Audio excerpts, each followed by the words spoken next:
now your mind should be adding in.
Who's ready for the highlight of the weekdays? A best of 7 that I have no doubt is going to deliver, as it did last week. One and all, welcome back to the midweek muster. Number 3, grand finals number 3 of a total of 30 to come. And we have a return of the prior, a rematch. A grudge match right now. The Canadians seem to be slam dunking in these, as we can see by the graphics, but it was almost a very different story courtesy of the events on Tuesday. Dumu digging deep beyond his regular hours and into his sleep, almost able to get a victory over the reigning champion of midweek muster, but Puppy Paw mustered forward in game 3 and 4 to recover it and make his way through the grand final of a showdown up against his brother Wham once again. And they are going to have to go through the entire map pool. No dodging, no banning, no. 7 maps a week and 7 maps on offer here. The only way you're going to be able to dodge him is if you can drop him fast. And considering how closely matched these two average are, I think we might be in for a 7-game series. In fact, guys, if you remember last week, I think the most defining moment of week number 2 was that opening game on Highview, where seemingly Wham looked like he was in a solid position to outright win the game. But a slip up on the sacred site cost him a lot, put him behind. Let's see if he learns from his mistakes, if we're going to be more focused and ahead of the curve this time. Also, I need some of them a bit more the right vibes. Dude, Cora always hits the right vibes. So, they should be drafting shortly. For those wondering what the hell's going on, if you're here, if you're new, you haven't seen this before, we have been running this every single week. Live Mondays, Tuesdays, Thursdays, and Fridays. to resolve the Midweek Muster, a amazing esports circuit where every single week we boot 16 players, invite 16 new, 8 of them based on their performance on solo ladder for the ranked season, and the other 8 based on their tournament rankings. And that's how we have been mixing it up a little bit. In fact, we've even been seeing some different names coming through at times, but right now it's definitely starting to look a bit familiar. A lot of the known commodities in the scene, B, Dimu, Voldemar, Lash, Kiljadi, Elyon, Mio, Micah. Almost every single name here is one you've seen, but we have had some definite alterations to what would be presumed to be the standard way that an AoE4 tournament is going to play out. I still remember week 1 where Krakeny was able to go on one hell of a run before falling victim, and I believe it was the semi-finals, if I'm not mistaken. If you want to be one of those people, by the way, that makes one of those deep runs, you need to make sure you're signing up for these ahead of time. The brackets have locked. The submissions are closed for week number 4. We'll talk at the end of the broadcast about who's going to be facing who and what that's going to look like, because the seeding will slightly alter based on who wins here, Puppy Paw or Wham. But I believe that's the 1-2 seeding, so it'll just switch their position on the overall graphic.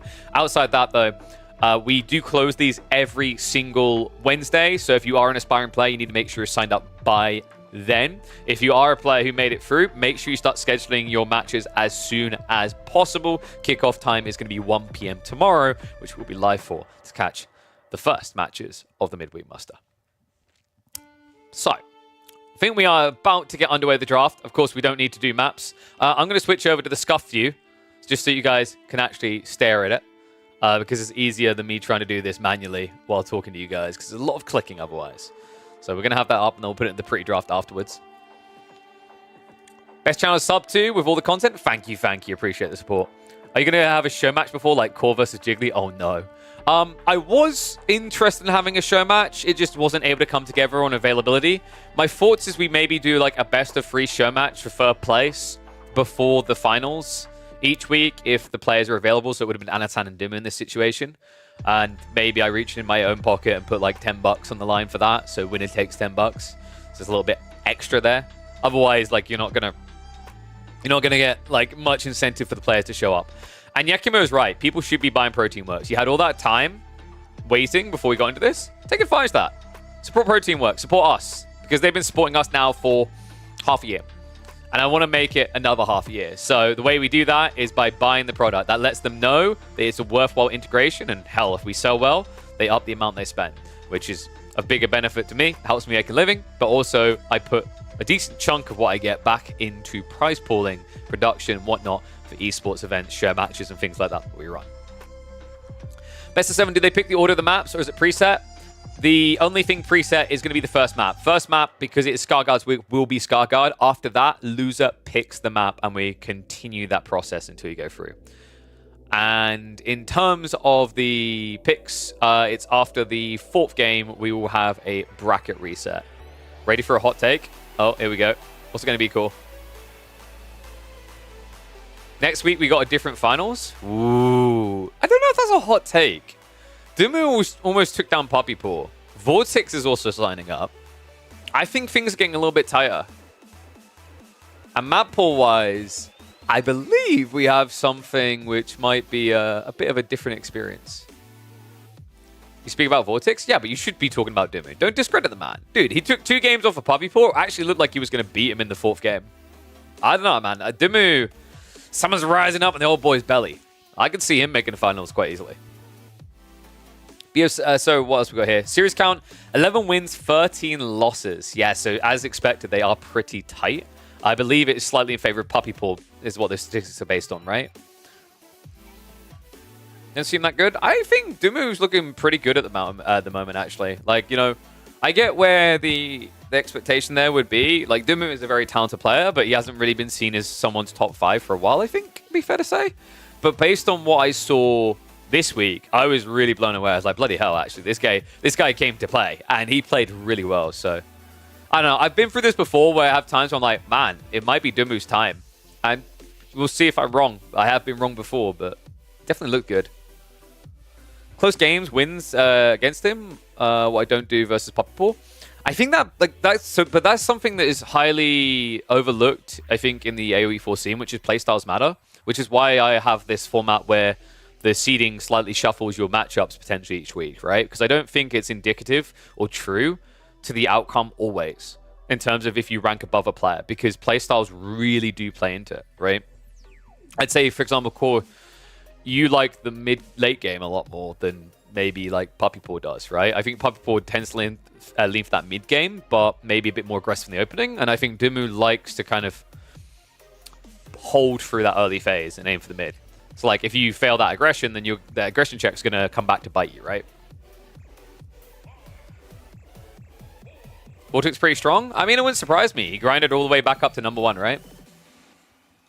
We'll see, though. We'll see. All right, we do have our draft. Let's switch back over to the scene and get that bad boy loaded in. So, opening map is going to be Skarsgård.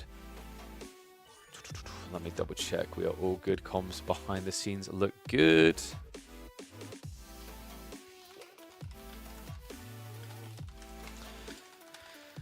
Ooh.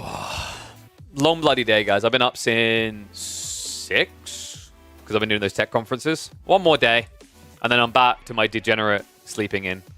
Oh, I forgot my jacket. I even had a jacket on today. Damn.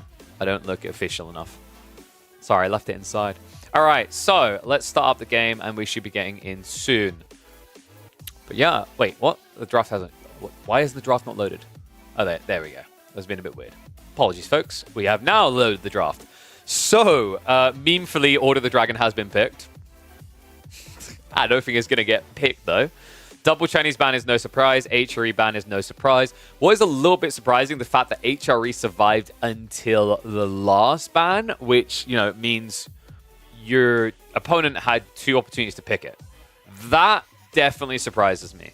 But when you consider the players, right, when you consider what they covet here, Rus, Malians, very potent at the moment. On the other side, English. The French is a little bit more questionable, but I think it can make sense for the map pool. I actually think they can be quite good on Kalauga, for example. Kalauga, very exposed map.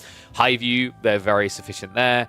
Then you got some classics like Cliffside, kind of works for them. Frisian tends to be really good, but Wham's already got Mongols for that. So I'm wondering, like, French on Haywire? No, that doesn't make any sense to me. Wham with the order pick? Yeah, it's just because you have additional picks. Remember, they're going to use 4 and then redraft. So 2 of these picks, rather, just won't appear. So most likely for Wham, Order the Dragon will not appear. Depending on the way this drafts out, it'll be either Japanese or French that don't appear. On the other side, for Puppy Paw, Ottoman's likely not going to appear. And then finally, like, what? Probably Joan. I think Joan was kind of handcuffed anyway. When the French pick came out, it made your life very hard, so you probably didn't want to go there in the first place. So, boys are setting up the lobby now. Rus on Haywire. Rus can work there. I think English can work in response really well, though. Like, what are you doing on Rus? Are you trying to go for an offensive Kremlin? Are you trying to do it on the 40 base? That doesn't work. I actually think English is... At least last time I checked Haywire. I'm trying to envision the distance in my head. I feel like it's a good blocker to defensive landmarking. But we'll see. Zhuji could also be really good on Haywire because you've got that fat tree line, you've got gold berries nearby, so you actually get very high numbers on your meditation gardens, right? So Zhuji Rus wouldn't surprise me there. Haywire kind of plays like a less campy... what was the map called? Do you guys remember the name? I blanked it. It's the one where you're in a kind of concave glade. I thought the map was cool at first, and then I was like, no, this is like bad because Rus exists. Oh my god, Hideout. Yeah, so like Haywire from that value point kind of functions like Hideout, where things like Zhuji and Rus will be really good for those type of buildings, right? The meditation garden, the high trade house, the hunting cabins. So yeah, I could see that making a lot of sense.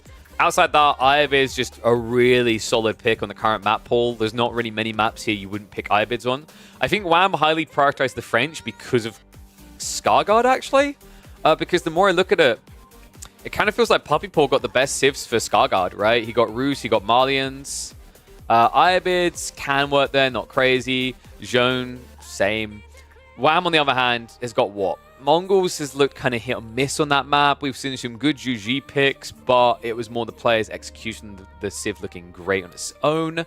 Like, you'd just rather have China, but it might play it like a discount China. So I think, you know, for Wham, the opening map is either Mongols, GG, or French. For Puppy Paw, he's probably looking at Rus or Malians, most likely here. You can play Abbasids. I know the Canadians have done that. I believe it was Wham who tried to play the Abbasids. But from what I remember that series, it did not end very well for him. So, dubious, right? That was the game that he actually dropped against Anatan in the semifinals, where Anatan was playing Chinese. It's like, if Puppy Paw goes Abbasids and his brother has Yuji, do you not face the same risk? I guess there isn't, you know, the same level of pressure there, but it's still a worry. Oh, wait, sorry, no. Anatan was... Anatan Wan was Malians versus Chinese. I believe it was Puppy Paw's set, where it was the Abbasids versus Chinese/Yuji all-in. One of them definitely played that on Scarguard. I remember it. When is Pants coming to the map pool? Wait, what's Pants? I'm trying to think what map is Pants. I mean, Woodwall wouldn't work, because you'd have to have it further up. Okay, so it's going to be French Malians to open this series. Interesting. So kind of where we thought it was going to go. And apologies, I just realized the name's the wrong way around. So, I mean, they're twins. It's an easy mistake to make. Hey. But it's actually going to be Puppy Paw's draft left, Wham's on the right. So yeah, French Malians. I'll start the predictions now, by the way, and give it 5 minutes.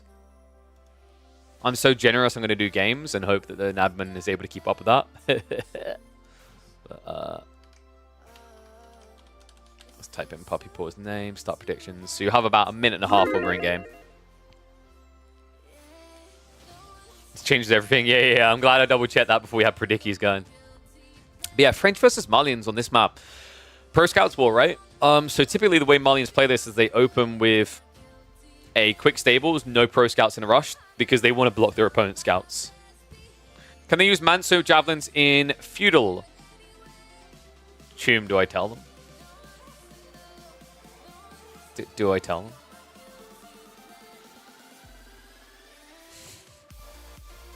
What do you think, Chum? Do we let chat guess what our ruling was? Can chat guess what my ruling was, knowing my history?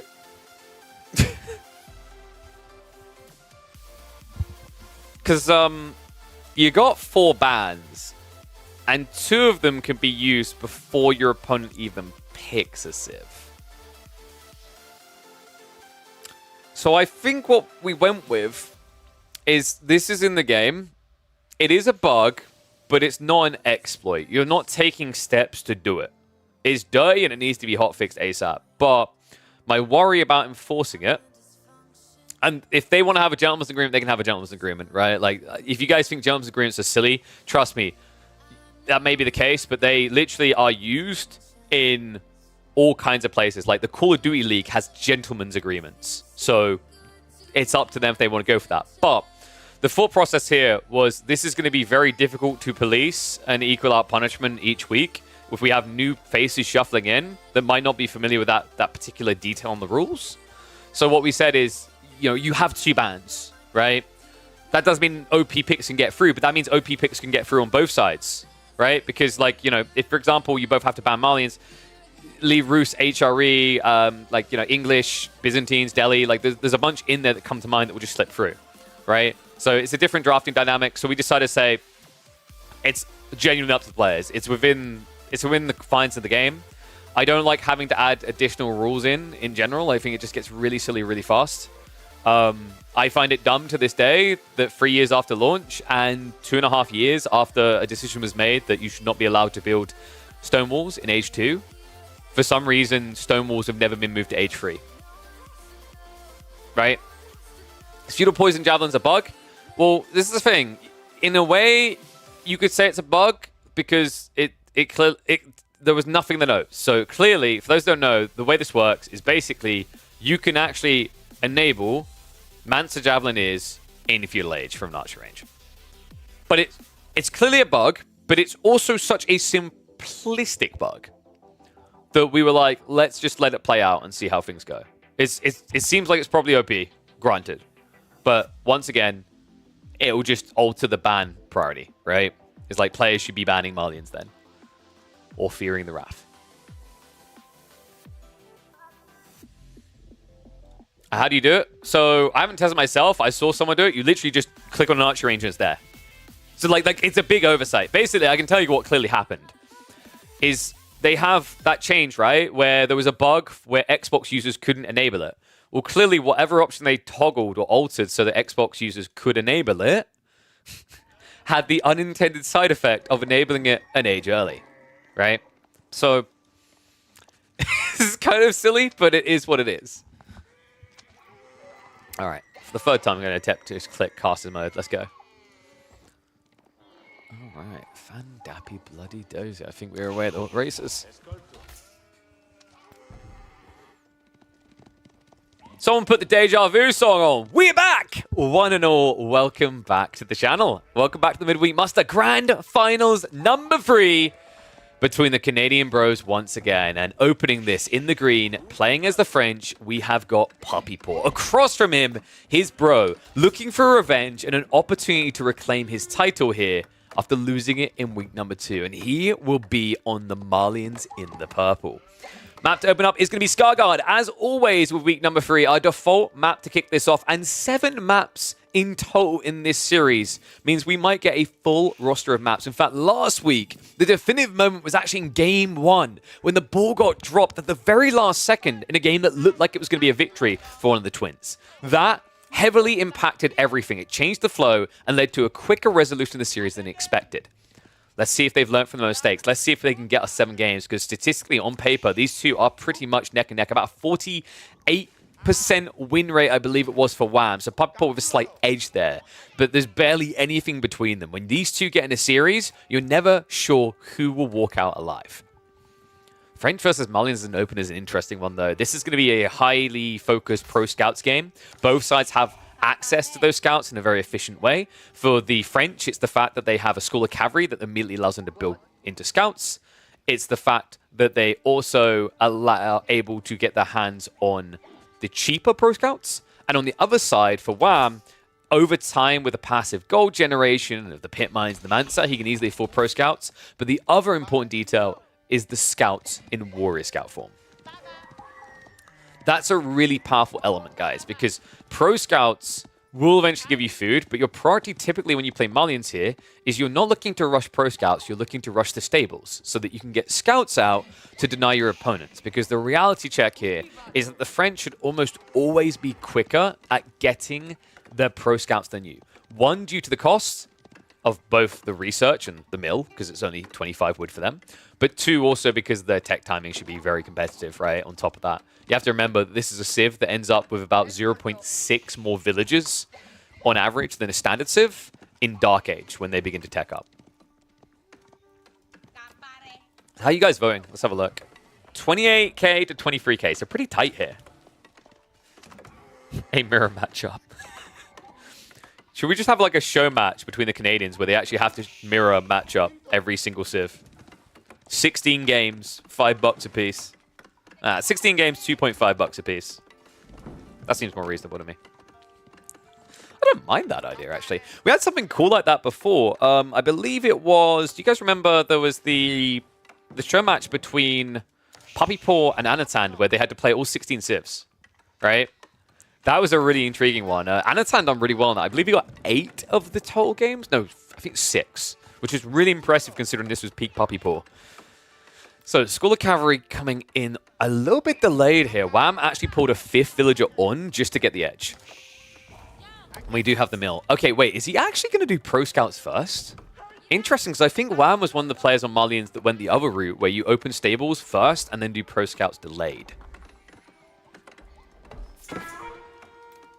That's true, actually. Doing show match, if we ever like get enough funding, if the viewership keeps building, we have speculated about the idea of doing like player cams, for example, for the finals at least.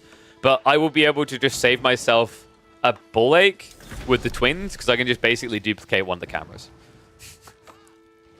But we only get to the camera levels of production on the finals if we keep growing as a stream. Very important. And also if enough people sub. A little bit of poking, nothing too drastic. What's up, Twift? That's a good start. Thank you for the prime sub. Yes, we changed to orange. I thought it'd be clearer. I'm now maybe regretting it. We might have to go to purple. Actually, blue would probably work well. But Puppy Paw, first night is going to be on the way. Still no stables. And Cal... Wait, is Wham? Guys, I'm starting to think Wham isn't going pro scouts. What? I thought he'd open with the Ilalu boys because you can kite the knights and poke the scouts, but instead, Puppy Paw... Well, I guess the issue here is... Wait, what the... He spent the entire time shoving deer in. He hasn't even moved out to scout yet. What is this build? We're 5 minutes into the game, and he barely sees any of the map. I mean, the deer shove is valuable, right? But that is wild. I don't think I've seen anyone do that so far. The reason this is important is, like, if your opponent's going pro scouts, you have to act very differently. But now, because Puppy Paw is just going for a very aggressive play, and you have no units, you're going for a full pit mine, you could be exposed here. Oh my god. Chances are his opponent won't trade. Oh, yeah, but he hasn't gone pro scouts, right? That's the most surprising part. Because Puppy Paw, he built the mill and then cancelled it. And wait, what? What? For the first time ever on Scarguard, we have got water trade. Pre-10 minutes as well. First time ever, and it's in the early game. So 31 food, 31 wood. That's interesting that he chooses food over the gold, but kind of makes sense, right? Because he didn't go pro scouts. That's crazy. That's really cool as well, because obviously the French have that advantage of being able to toggle what they're going to grab. Very unique to them. And, I mean, does he know? He hasn't seen it. What? This is why scouting's important. Wham has got the Donzos building up. He has got his own wing conditioner trying to reach Castle Age in his eyes, but I have a feeling that Puppy Paw could scale this into a very kill-oriented feudal age. Oh my god.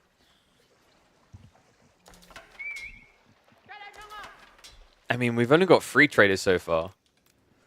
A bit ambitious with the villager there. It might be worthwhile just to drop a mill for 25 wood. Then again, like, that might risk revealing him, but I'd say the corpse does that anyway. Wow. He still doesn't know yet. No indication to him. In fact, Puppy Paw is like, is he trading too? He actually checks along the coast for it. Okay, Wham has to be very confused right now. Because here's the thing. Wham has experienced French on this. I believe he played a French game. He knows how French operates here. He's probably looking right now going, why is he not pro scouting? And why is he also not playing out onto the deer? And we've also got Puppy Paw now walling on the south side, which will look like he's playing into deer anyway. Which makes it even less likely that Wham's going to check. Remember, this is important because these can be giving food. He's got 1 toggle to food so far, 2 actually, and 2 to gold. And the wood comes along with it as well. That's really smart the way he's balancing it, guys. The way you do it like this, you're getting everything you need for an army, right? You're getting archers with the wood and food, and then you're getting Royal Knights with the food and gold. And yes, thank you, Crackety. A fair reminder, these trade chips are not 1 pop. They're 2. So yeah, that's what makes it look so extreme. The cool thing about French doing this particular build, by the way, is the Royal Shipyards buff that was added in Season 9. Docks now give you 10 population space. So makes it a little bit more efficient. Because otherwise, that's quite a lofty amount of your population slot to use at a very early stage of the game, right? Oh, we have a cruise mode moment from Puppy Paw. He's so close! He's so close! Are you freaking... He has come close 2 times now? This can't go on.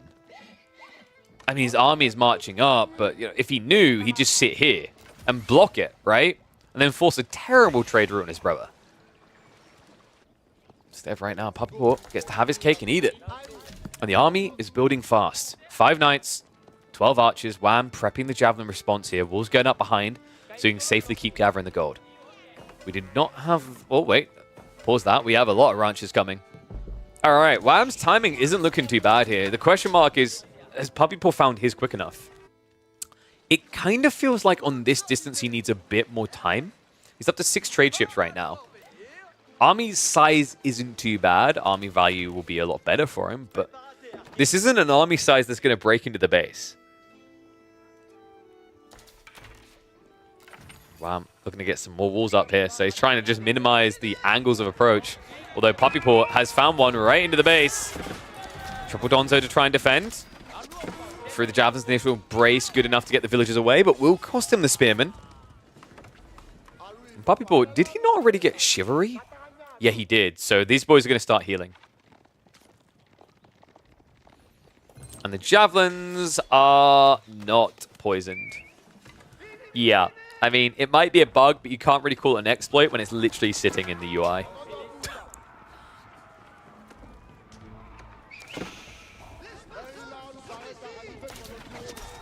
Nice. Now going to dive in. A little bit sloppy there. The archers are trying to commit. He sees the farm count, and this is worrying Puppypaw at this stage. He wasn't maybe expecting it to be this quick.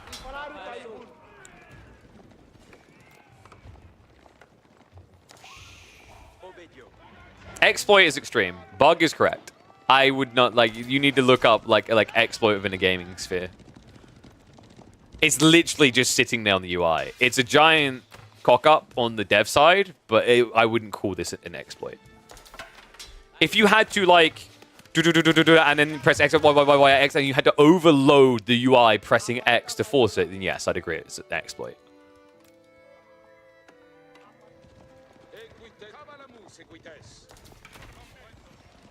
So the question now is, Puppypaw, what's his win condition now that he sees that the Fulani is just around the corner? He just learned he doesn't actually have a big enough army to dive. It's 19 Donzos, 13 Javelins.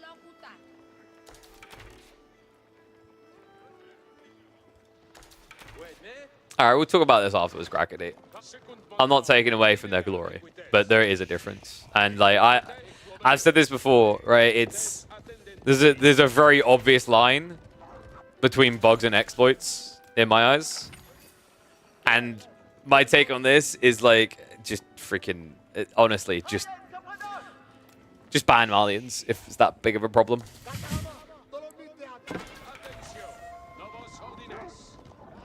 It is silly, I agree, but at the same time, players can either have gentlemen's agreements on it, or they can ban it. Siege engineering coming. Puppypaw needs to smash some teeth. He needs to do it fast here. Wham's army is good enough to defend. Javelins will trade out well here. I mean, you're denying a pit mine, but remember, behind this, Wham still has a big stack of gold to work with. 2,800 sitting in reserve. Just needs to pull the trigger, getting the blacksmith text in the meantime.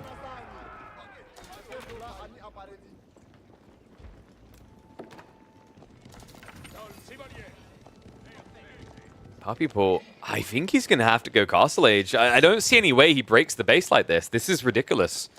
I mean, he's scaling trade, so eventually he'll get a very strong economy, right? And I'm pretty sure Wham still doesn't know.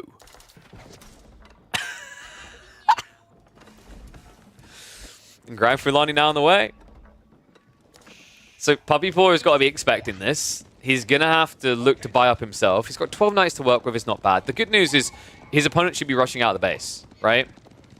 Like, the reality check here is Wham knows he can't rush across map because if the knights just go into his base, it's going to kill a lot of economy, right? And he can bulk a second wave of troopers plus the archers to try and hold.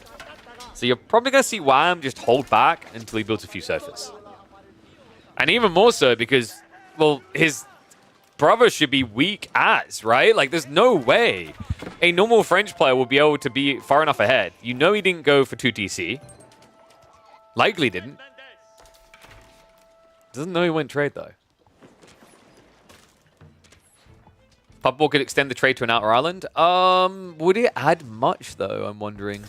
Because you'd also have extra track time to go around the islands, right? So while you get more distance, you also get more distance you have to cover on top of it. It's not a direct line. So I'd be curious to that one, but I feel like you maybe... The extra distance wouldn't get enough resource to make it worthwhile. It's a good idea, though. Brought his suit now there. Puppypaw not taking too long to catch up. This game. Wham's like, oh, wow, he went castle already? What a noob. He must have, like, no archers, no knights. I'm just going to send it. I got my upgrades. There's no way a French player on 1 TC could hold. And if he's on 2 TC, wow, the expense of that return. Oh, buddy. If only you knew. It's 12 trade ships, baby. And it is making a mint for Puppy Paw. Keep in mind as well, is like Javelins trade worse into Archers now with the castle upgrades coming through. And wait, what? He's just backing up.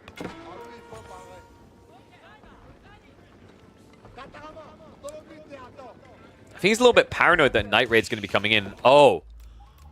Okay, well now are you suspicious? Because this almost looks like Puppy Paw built a dock to go get relics.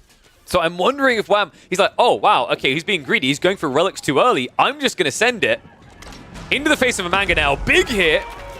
Archer upgrade is at least there. Knight's going to come in. The brace comes through from the Donzo. Knights are going to have to peel back, but the Mango is not targeting that backline of Javelins. Needs to move in a little bit here. We're about to push them away.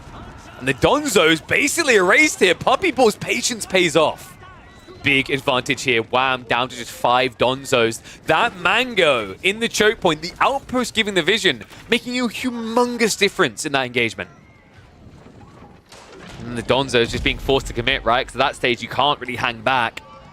And it's great peel by Puppy Paw. Just before he starts losing a lot of Knights, he pulls the Donzos into the Archers and makes sure the trade is bad. And it's about to get a lot worse. Royal Institute now on the way for the Green Canadian.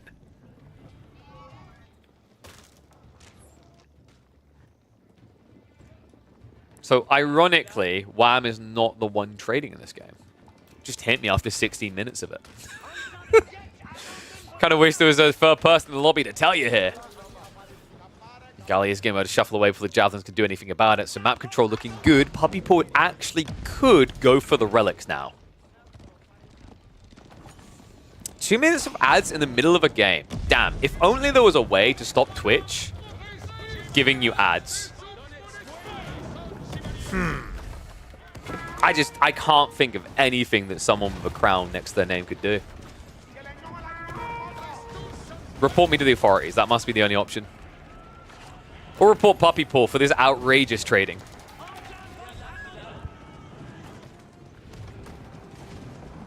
Hey, look. There's a ban.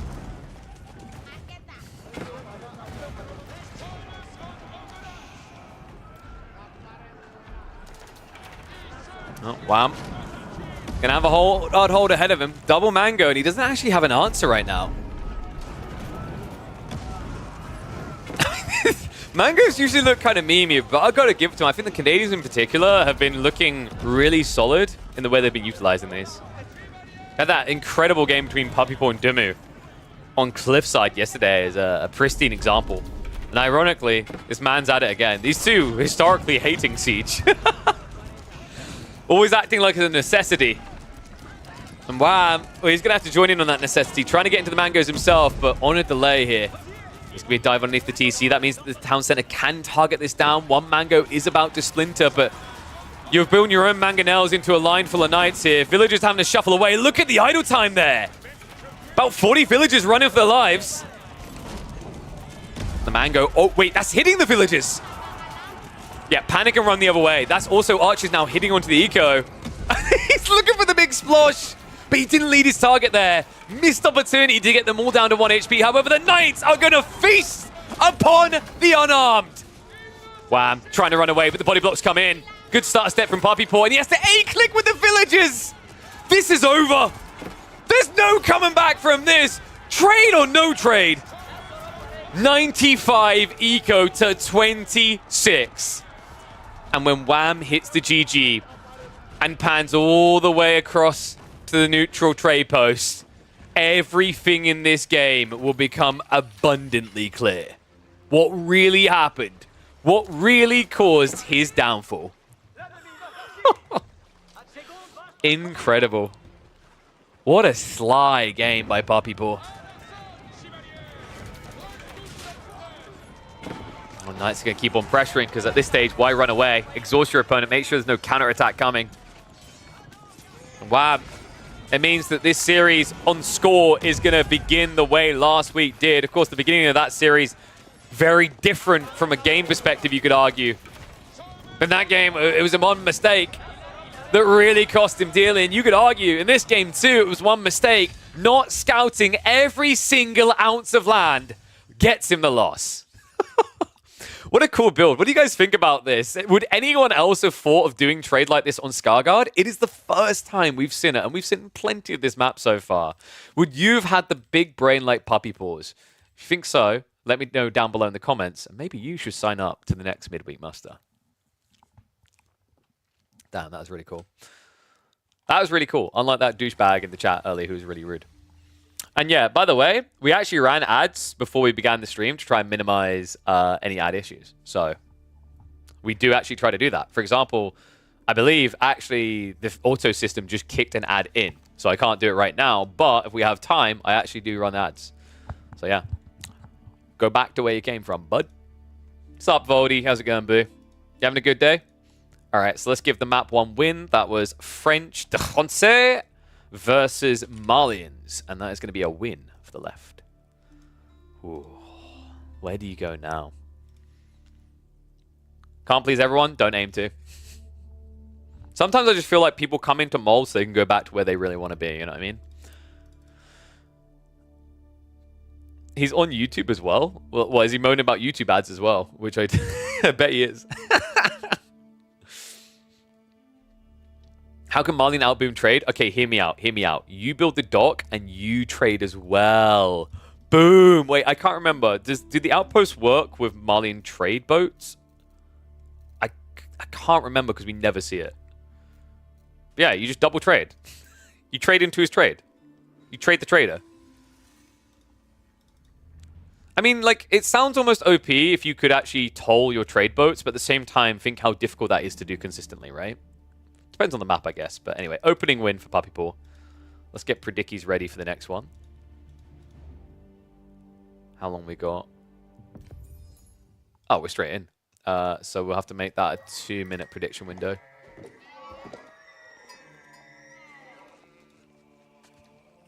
Yeah, guys. Don't be like that douchebag from before. If you're worried about ads, easy solution. Subscribe. It's $5 for a month, and that means 4 grand finals all the weekdays, but Wednesdays I stream, so you're pretty much covered throughout. It's a jackpot.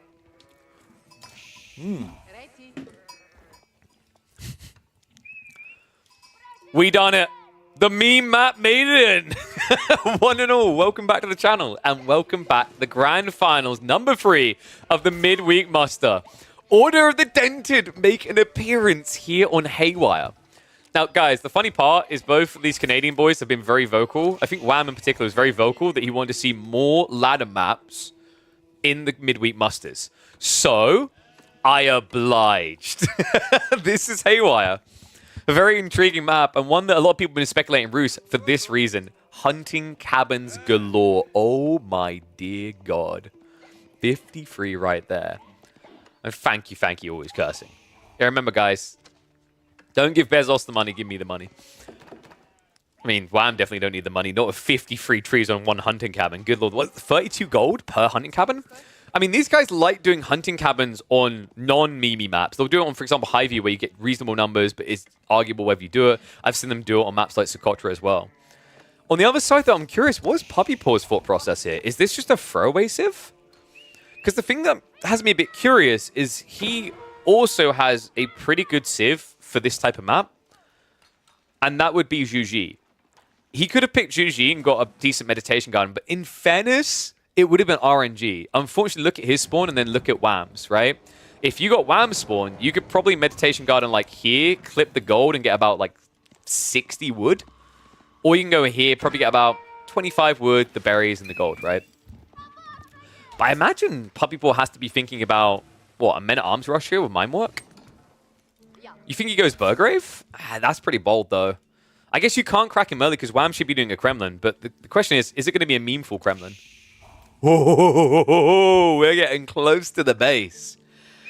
Do you add in an archery range straight away? Because that would be kind of sick, right?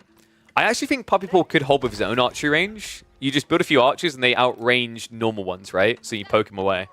But I really thought he was going to go deeper. The reason he can't, guys, is all of the dragon villagers are pretty small. They hit for 7 damage. So if you got this close, for example, just on the edge of the TC, guaranteed Puppy Paw would pull the boys and shiv you down. You're not China, right? You can't Barbican rush, for example.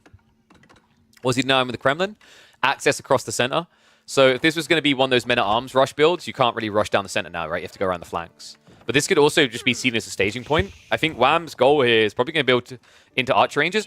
That's sick as well. Look at the lumber camp opportunity here. So it's not a fat tree line behind, but it's enough to get him into a composition to attack. And in fact, I believe the influence range should reach over to this tree line as well if he ever needs it. And remember, guys, if it feels bad when you run out of trees, all you have to do is just build a bunch of lumber camps. Okay, just build, at that point, build a wooden fortress. I am curious. Wait, Puppy Paw, is he going to... He knows, right? He does now. Is this really 2TC? That's kind of wild. 2TC on a map this claustrophobic. He probably feels like Wham can't break him quick enough. I mean, this is way too much for arrow sleds. Remember, you get the discounts, right? Like, it wouldn't cost anyone near this. And with the amount of villagers over here, 7 villagers gathering to the trees, yeah, I think we're getting 2TC play. So 2 very different approaches, because I think Wham... Wait, is Wham castling? He's stockpiled a lot of food and gold. The way he's balanced his economy, it's feeling like this is a Castle Age rush versus 2TC. That kind of makes sense, actually. Like, when you see Order the Dragon, a lot of the time, you're thinking they're probably looking for a way to castle for that Regnant's win condition. So he's going to try to declip them of that opportunity by taking it for himself.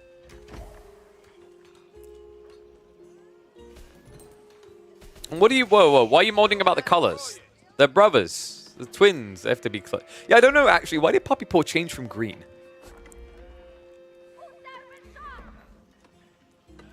I've been wondering, actually, if tournaments should enforce blue-red color rules. Basically, guys, we can't do it ourselves as tournament operators and casters, observers. Because, for example, if I press insert, and that'll change him to blue and him to red, if you look at the mini-map and you look at the UI, it doesn't change the colors. So, yeah, we might explore that. I think it might be the way to go.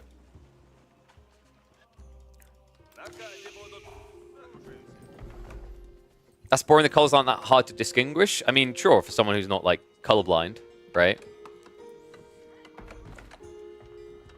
The wall's going up, so wait. He just pulled him out! Oh my god. I mean, he sees it. He knows about this TC, but he's genuinely just walling him out of the center. Oh, this is fantastic. Militia have been pulled as well. That's actually big. Remember, he's not complete yet. He only pulled 4 villages. You have to shift these guys down. You actually don't have a choice. It was a bit cheap of Wham, though. Did he not? Oh, wait, no. He didn't have a second ticket. I felt like enough time had passed. Clearly not. This is going to be a walk-in. Shivs are going to be brought out. Correctly done so. And Wham, he can just turn this into a bit of an annoying micro game while he macros up for castle. A little bit ambitious with the more injured militia. Remember, militia now over time lose health. So you have to get as much value out of them as quickly as possible. Otherwise, they die in one tap. A little bit damage to being done with the scout. Well, I'm about ready to trigger that Castle Age, and I imagine we are going to be getting horse archers very soon. And you can do better. You can do better. Yeah, there you go. I think that is actually better. So we've got a hunting cabin given 35 gold. A hunting cabin given 32 gold. Would you guys like to guess what the high trade house is going to give?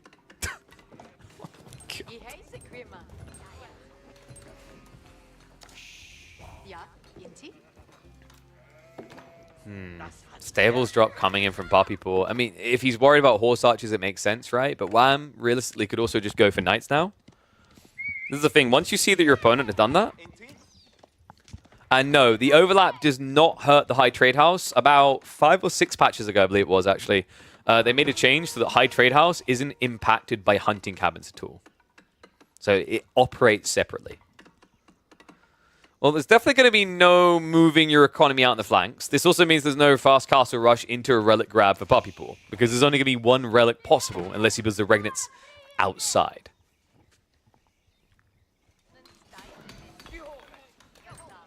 What's Puppy Paw's plan here? I mean, you get Castle Age, you do what? You go Knights? Because I feel like we are going to be getting Horse Archers here, right? Horse Archers or Knights makes a lot of sense. Now that you've seen the Horsemen, I could believe that Knights just makes a lot more sense as an opening here. It's a lot of wood gathering, though, so it looks like we're probably... Wait, dude, is he just going to build a siege workshop? Oh my god, I should have known. He's going to go for a landmark kill. And remember, this timing just got buffed, right? Siege workshops got reduced from 300 wood to 250. And you're on a civ that generates 20% more wood. And now you have the gold to get trebuchets and force him to dive you.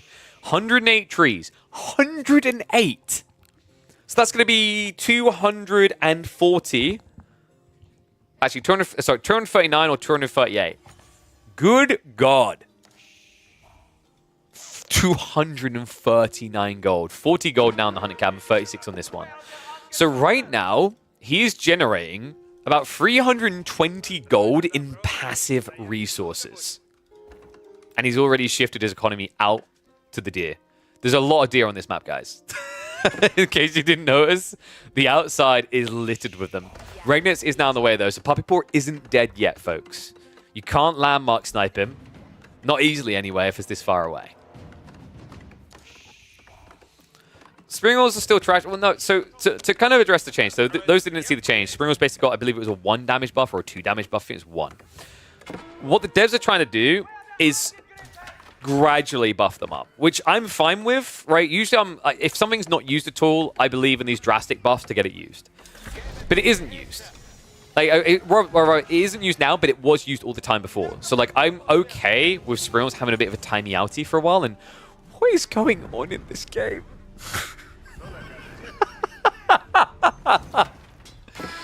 Eat up, boys! That's a big horse! Oh my god, this is brilliant. The horse is like, I have you now, hunting cabin. Oh, wait. Trebdell coming in from Wham. Spear transition from Puppypaw. Warrior Monks are on the way for the relics, but one has already been yoinked. So Puppypaw, on to a good start here. Love this idea. He's trying to quick wall. TC's going to be garrisoned, but this is a bulky boy. Warrior Monk just walks it off like it's nothing. And now the race is on for relics. While simultaneously, the race is on to kill your buildings. Well, that's a waste. E-Repair's going to come in. Could switch over quickly. I mean, Wham's economy is really thick at this point, right?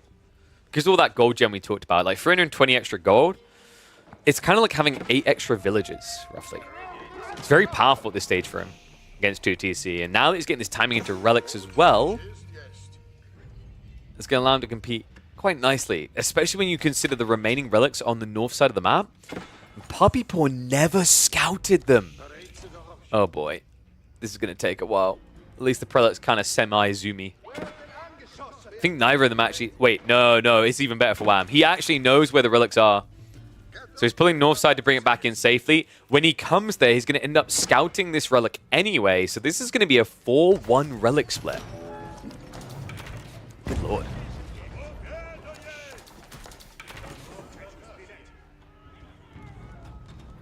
Siege coming in. I think the best thing you can do here if you're Wham, start going after the Raxes, right? I like the idea of the houses to begin with, just to try and pop block, but you want to start taking out the production buildings. Don't let Puppypaw get an army. In fact, Puppypaw's army of choice has been revealed. He's going into Men-at-Arms. Rewall's going to be coming through. It doesn't look like it's going to be quick enough, though. And Wham needs to shuffle away fast. These spears, 14 base damage, kill fast. Archers are at least going to keep them scared. And veterancy is coming through for those for Wham.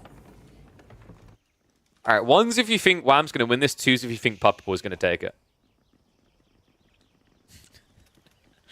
This is a pretty wild game.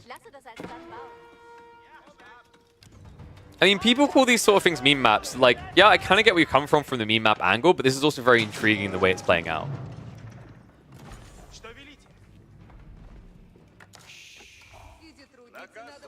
I think maybe what could make Haywire intriguing is if instead of it being constant trees, it was like maybe some small cliffs embedded in here so that you can't just get absurd hunting cabins and high trade houses, right? I mean, the interesting part is, sure, this Kremlin came in, there is now this siege approach, right? But Puppypaw, it's almost like you already expected it with this play out with the second TC. So you just try to get out of the way of the problem. I'm just not really sure still what the plan was with Order the Dragon. It kind of feels like it was a throwaway civ. In that, you know, he was worried about this Roost pick, and Order the Dragon's kind of a meme. Do you really want it? Might as well use it to get rid of a powerful pick and give yourself maybe a small chance of outplaying.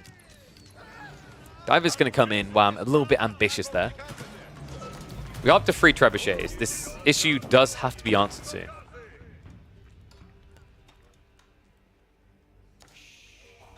Regnitz is still just going to be a sad 1 relic Regnitz. Forever and ever, it would seem. Because that is going to be a 4 relic secure. Third one coming home for Wham, and of course the other one is under the Kremlin. It's going nowhere. Wham, now getting ready to raid the economy. Papapour is trying to get into Gilded Archers. Really smart choice here. You outrange the crossbows, you counter the spears, the archers. Only the men-at-arms are of concern here, but you're also a high base damage archer, remember. So you penetrate on these men-at-arms a bit. But if it gets seen too early, Wham will just transition to mass heavily armored units, and the game will be over. So what Papapour needs to do is he needs to hide this strategy until he's got mass. So probably about like 12 to 15 archers, preferably. Although he's going to reveal it now. Oh, he needs to help the villagers. Uh-oh. Help! The villagers are repairing! Oh my god, this game! Papapour, look at the massacre there! Wham! Only 1 villager behind now. That was insane. What, 6? Maybe 7 villagers going down? I mean, it's been 13 worker kills in total. I think it's more than that on that spot. I think 10 on that spot alone. Insane swing there for Wham. And Landmark's now starting to get sniped. He's going to try to push onto the Regnitz here and force an end. And Papapour's army isn't ready yet. I mean, Order the Dragon just do not scale quickly in these type of positions. Not when you go 2 TC, lose 1 your TCs, and only get 1 relic. Besides, he does at least have a lot of deer to work with. Downside's pretty much everything else right now for the Pink Canadian.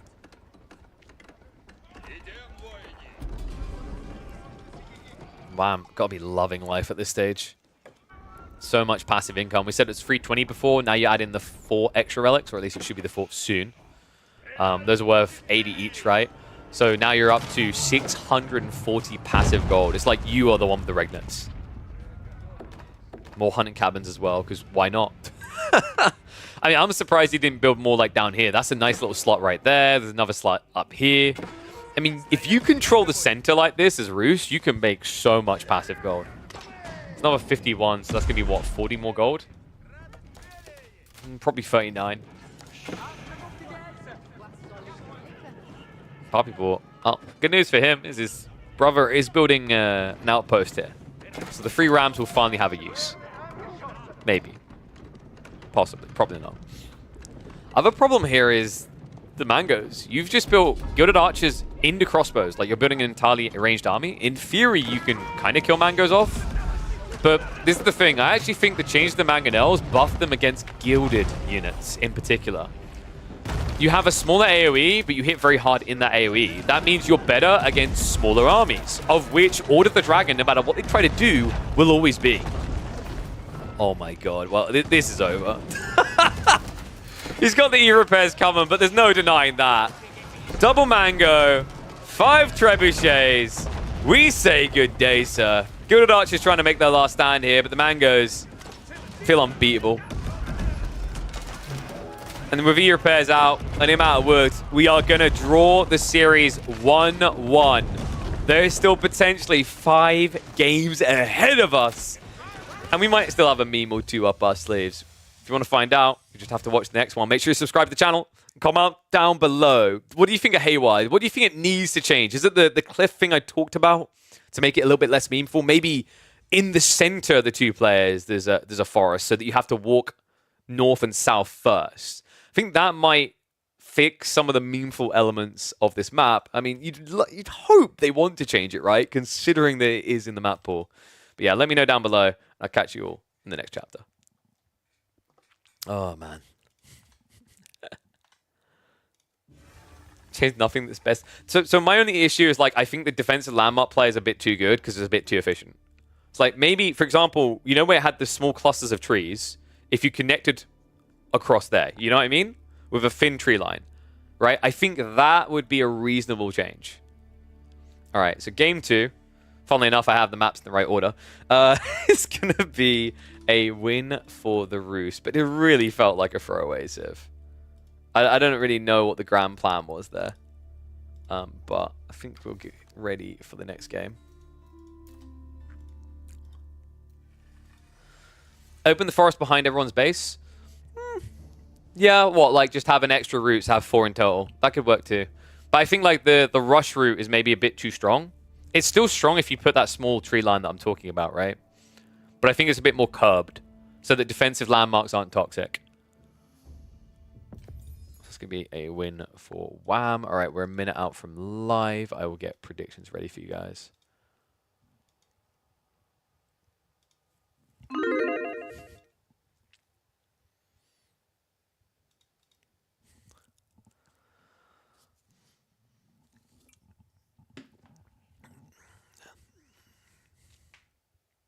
Bloody hell, it's hot in here. I need to turn the heat off. Whew, whew, toasty. Oh. Oh, what do we call that one? I mean, they've both been uploadable, right?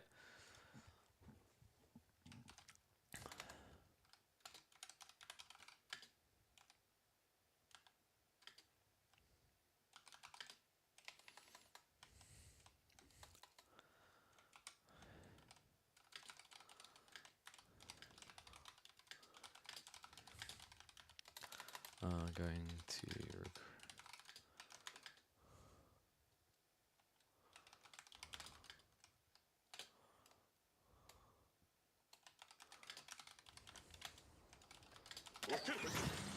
There we go. I'm trying to think what we call that on the upload, actually. Oh, yeah. Meme map. New meme map. Makes it to the grand finals.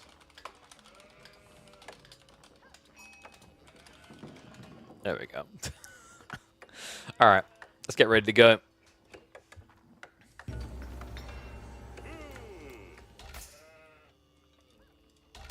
For the last time in midweek muster, we take to Frisian Marshes. F's in chat because this Frisian is not going to appear in the next edition. One and all, welcome back to the channel. And welcome back to the Age of Empires for action. We're tied up 1-1 apiece in this best of 7 grand finals. And in game 3, Wham is whipping out the Joan, while Puppy Paw is going to make him moan. Because he's got the Mongols. This civ is potent on this map. Joan can have some potency though. French versus Mongols I still see as a matchup that can go either way. But I think Joan, if you get your opening correct, you can actually sometimes be a bigger threat than the French here. We'll just have to see if Wham can pull it off. Look at the spawns. We actually have a phenomenal spawn for Wham. Retracted gold. No easy outpost rush if Puppy Paw wants to play into it. But he's smarter than that. He says not even worth it. He actually scouted first. I love that. So he delayed the timing. He had the woods, and he made the adjustment. That was a really crucial adjustment, guys, because when he ran in, he saw there was no gold in the front. Or not, only one, right? He checks the back, and then he has 150 wood. Some players will be like, screw it, we're going to send it anyway. I mean, I need spears against French knights. But the smart read here is that instead, he spent that 150 wood on a pasture. Now, yes, he won't need a pasture that quickly on a map with this many sheep, but it will still be an edge down the line, right? It gives him a stronger pump in the feudal age. How do you guys gamble, by the way? I'm curious. Oof. A lofty amount in favor of Puppy Paw. I mean, I'm not surprised. Mongols have looked nigh on unbeatable on this map so far in the 3 weeks of competition. But can they be beaten by Le Coq? Chamber of Commerce on the way for Lejeune. Other side, Puppy Paw should be mirroring with a Silver 3. And he can actually pocket it nicely behind his DC, very far away. That can be double-edged, right? It actually might be better to build it here, because then you have diagonal trade, which will be a long distance, and also that's close to your town center, so protectable, right? I think that would probably make a lot more sense for him. It's a little bit risky because of the slight stealth forest, but you should be playing a bit aggressive anyway with Keshik, Spears, and Khans into that forest. I'm wondering, actually... Look at the spawn. Is there any world in which we get 2 TC play from Joan? Probably not. I think you need to do pressure before you can think about that level of greed. And once you've applied that level of pressure, you probably want to keep it up anyway. I'm just going to pull it all back for now because he's probably expecting an opening night. He hasn't scouted that it is Chamber of Commerce yet. You can see what he's doing with his scout. It's going to be very late to reveal whether it's Sock or Cock. So he's probably going to play as if it is not Chamber, just because that way, you know, if it is Chamber of Commerce, you probably make the same moves into the early Feudal. But if it's the School of Cavalry and you don't actually apply yourself accordingly, i.e. pulling back with your resource gathering, you're just going to end up losing 1, maybe 2 villages. So better safe than sorry on this type of opening. And the trade-off is that he should get more sheep. In fact, in this corner, there's a few remaining. So final sheep haul is going to be 22 to 22. Wow. But yeah, but keep in mind, actually, Wham got the edge there because Puppy Paw, 2 of them are spawned sheep. So actually, that is an edge for Wham. I think it just turned into 21 versus 22. It's a nice start for him. Love the timing as well. I've seen a few plays do these Chamber of Commerce plays, and I really don't like it when the forestry isn't there at the beginning of the age up. If you try to do wheelbarrow first, you're just going to probably sacrifice your ideal timing on Chamber of Commerce. The other thing I've noticed is it feels a little bit better to do Chamber of Commerce with Joan than it does with French. I think part of it's to do with timings, because you benefit from just using the 1 villager here, just build it up. There's no rush. You get your level 2 guaranteed.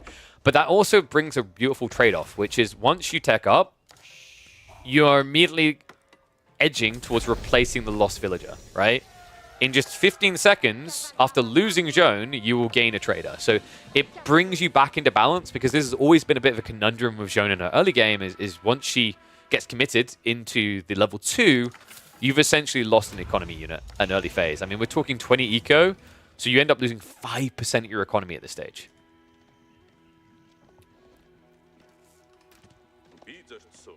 And wait, Puppy Paw? He didn't do Silver Tree. Interesting. Now, that is an intentional adjustment, actually. If this was French, he would have done Silver Tree, right? But there's something different when you're up against Joan, and I wondered if he was going to go for it, if he was going to be confident that Keshiks were good enough. When you play against Joan, if you go traders, you're just paying her, right?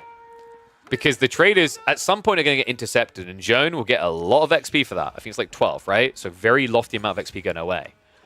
But he needs economy, right?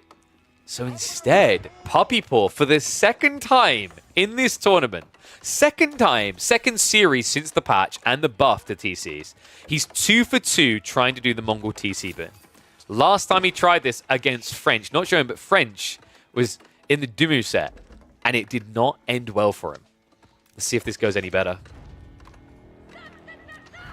Why wouldn't you tower the stone and gold to help cover any potential trade?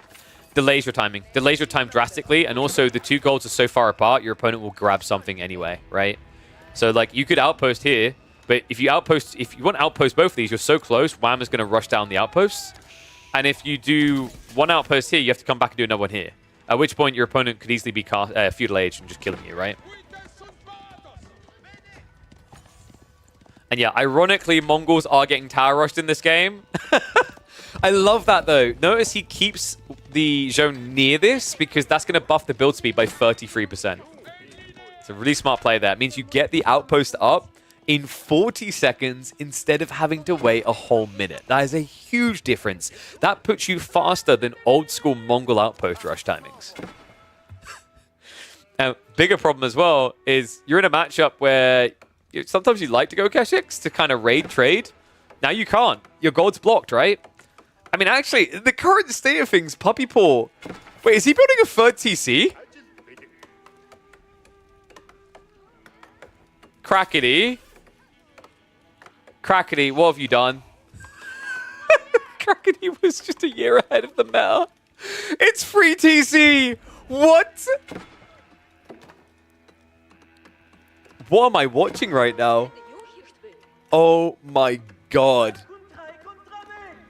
I mean, he needs to... Oh, God. What does he do to get out of this? I almost feel like he's just admitted defeat. There you go. Crackety straight on it. He's like, didn't get the double broad axe improved. Gee, I wonder why Crackety. Is it maybe because that requires gold? Don't worry, though. Better get it soon. Marketplace now being dropped.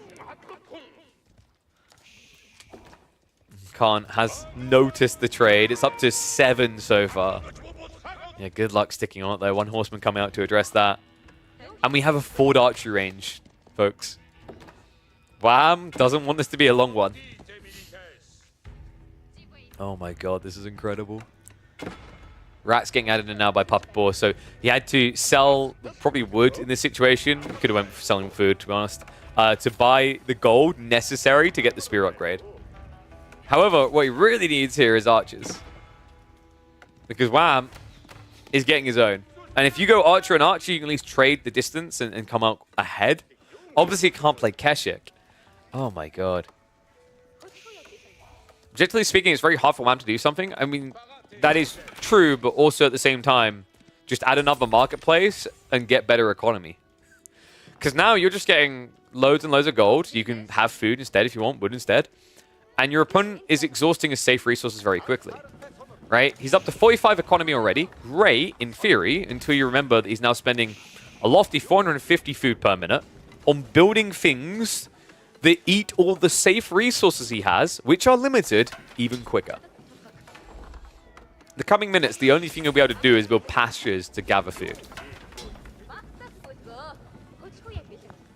That's true. Puppy Paw's really big mistake here was when he built the trade post, he should have bought goals to get his steeled arrow and then stagger move the outpost towards Wham's base. I mean, come on, guys.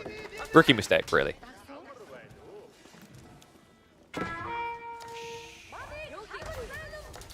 We've got Deerstone moving forward. I mean, he's going to need to be very quick on his reaction because right now he literally just has spears. And I'm pretty sure Wham's just going to go castle, right? You could just go castle here and spam knights.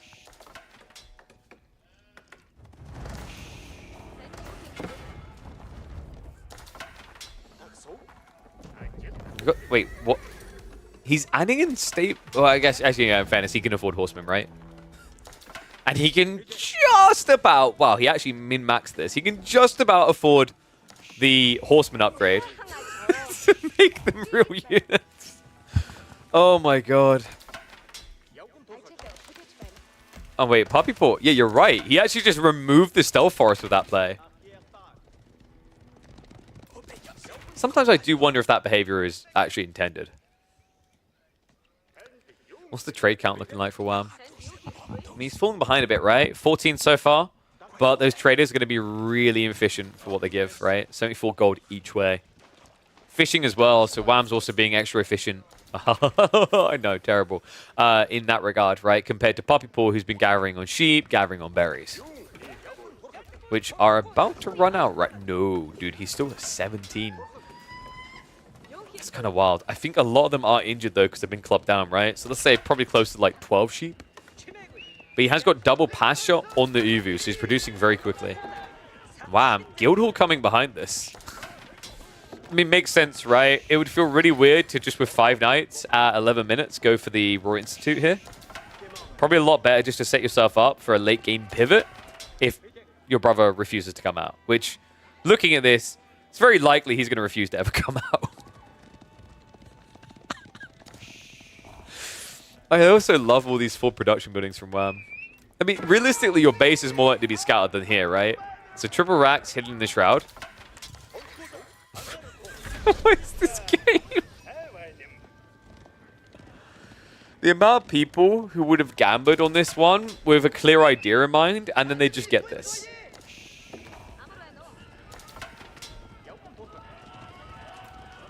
The irony is they're both doing what the other would maybe be expected to do in this matchup, right? Like, you could imagine, like, Joan or French going 2TC, right? And then you expect Mongols to go trade. Looks like the army is going to be marching towards that trade, by the way. So Wham, ooh, does he try to dive in? This is tricky because the Deerstone, it's very hard to actually raid Eco. However, when they come out like this, but the Knights are still here. Wait, what is Puppy Paw doing? Okay, this is wild. Yeah, Joan's coming. Walk right now. That cleave could hit all those villages. Remember, when you go into torch mode, you get no clip. Traders on the traders, though. Villagers having to run away as well. He's going to have to return damage fast here. Wham. Trying to commit in. Joan going for the cleaves. Villagers being sniped down. But wait, this is the genius. How do you counter Joan? You give her limited XP. What gives the least XP here? Villages. No textiles though. Shame on you, good sir. I mean, a spear gives 8 XP, right? A horseman gives 12 XP. But a villager, that's only 5 XP. Okay, so tail end of this is looking really bad for WAM. Because the diving is primary. Could he actually burn? No, not. There'll be repairs here, right? WAM has got a little bit of wood in reserve. He's got outposts on the tree line. So this isn't going to kill him, but he hasn't done enough damage in return, right? Like, equal kill trade is not good enough here. Not against free TC Mongols.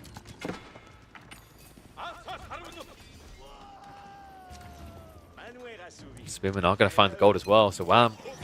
Game's getting even more tricky here. He has got a men-at-arms wave coming, though, folks. Seems like he's trying to avoid going home because he knows that's just going to ruin his timing here.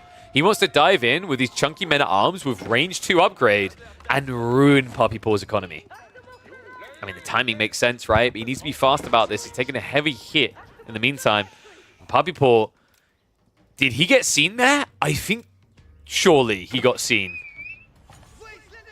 No, I don't think he did. So WAM, funnily enough, is not going to spot him.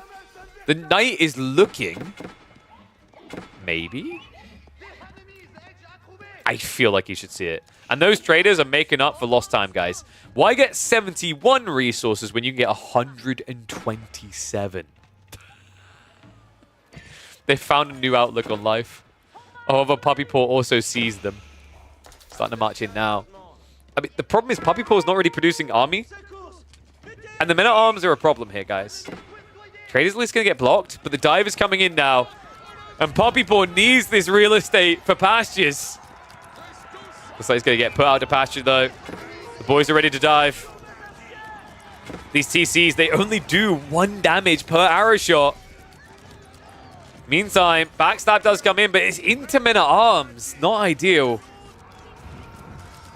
A lot of out of time being forced as well. There's 26 villagers not working. WAM, meanwhile, needs to get his back to work. He has got some idle eco, but the villagers... how do you... I don't know how there is no textiles after all this time. Like, really? Puppy was like, he'll never dive me. He's like, it's not worth the trade. The terrible trade to get an extra 100 gold here. Puppy Paw is hemorrhaging way too much economy here. It looked like a good raid on the other side originally, but this men-at-arms timing was always coming. So this is a firm reminder to everyone that despite what Krakti might have you believe, free TC plus on Mongols is a meme. Actually, that's not true. The problem here is that Puppy Paw stopped at 3. Had this been 8 villagers every 20 seconds via an 8 TC build, he wouldn't have cared. But the meme strat has failed him. WAM able to unravel the Mongols on Frisian. What do you think, guys? What is the optimal TC number if you're trying to play Abba Mongol? Let me know in the comments, and I'll catch you in the next one. Oh my god. Well, they are delivering an entertaining series. I'll give them that. So that is going to be Mongols versus... Wait, I just realized that I almost feel like they're baiting me here. They're playing this out in the order of the draft. If I swear to God, if they are on Cliffside next, I'm on to you. Guess we're going to find out in a second. Oh, blimey. All right, let's do the predickies. So that's going to be a win for WAM. No, we're on Pigeon's View. Okay, we've broken the cycle. Either that or between games, Tune has been altering the map order, which would be truly good. But I wouldn't expect that of him. That's an extra nitpicky detail. Is there any other unit that gets no clip other than torching villagers? Everything that no clips. Everything no clips went torches. It's pretty much like a consistent thing. Or like, maybe no clip's the wrong word. They get so close, it's almost like they're no clipping. So, what do we call that one?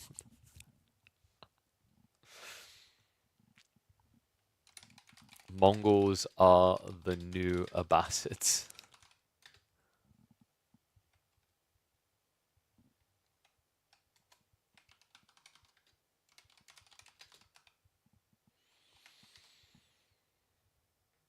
Oh dear. 0-3. Whoa, you gotta work on them rookie numbers. Let's see if you can get a full set of wrong guesses all the way through. Like, show that consistency, you know? Yo, what is up, Ian Mac? Thank you very much for the Prime sub rather. Gifted? I mean, people can gift if they want as well. Appreciate the support, mate. Appreciate everyone who's been subbing. I think we close to 300 now? We're 286. Let's see if we can crack 300 by the end of the stream. I mean, the call wish would be to crack 320 by the end of the stream. But maybe I don't know. Maybe am I being too ambitious? I don't know. Let's find out.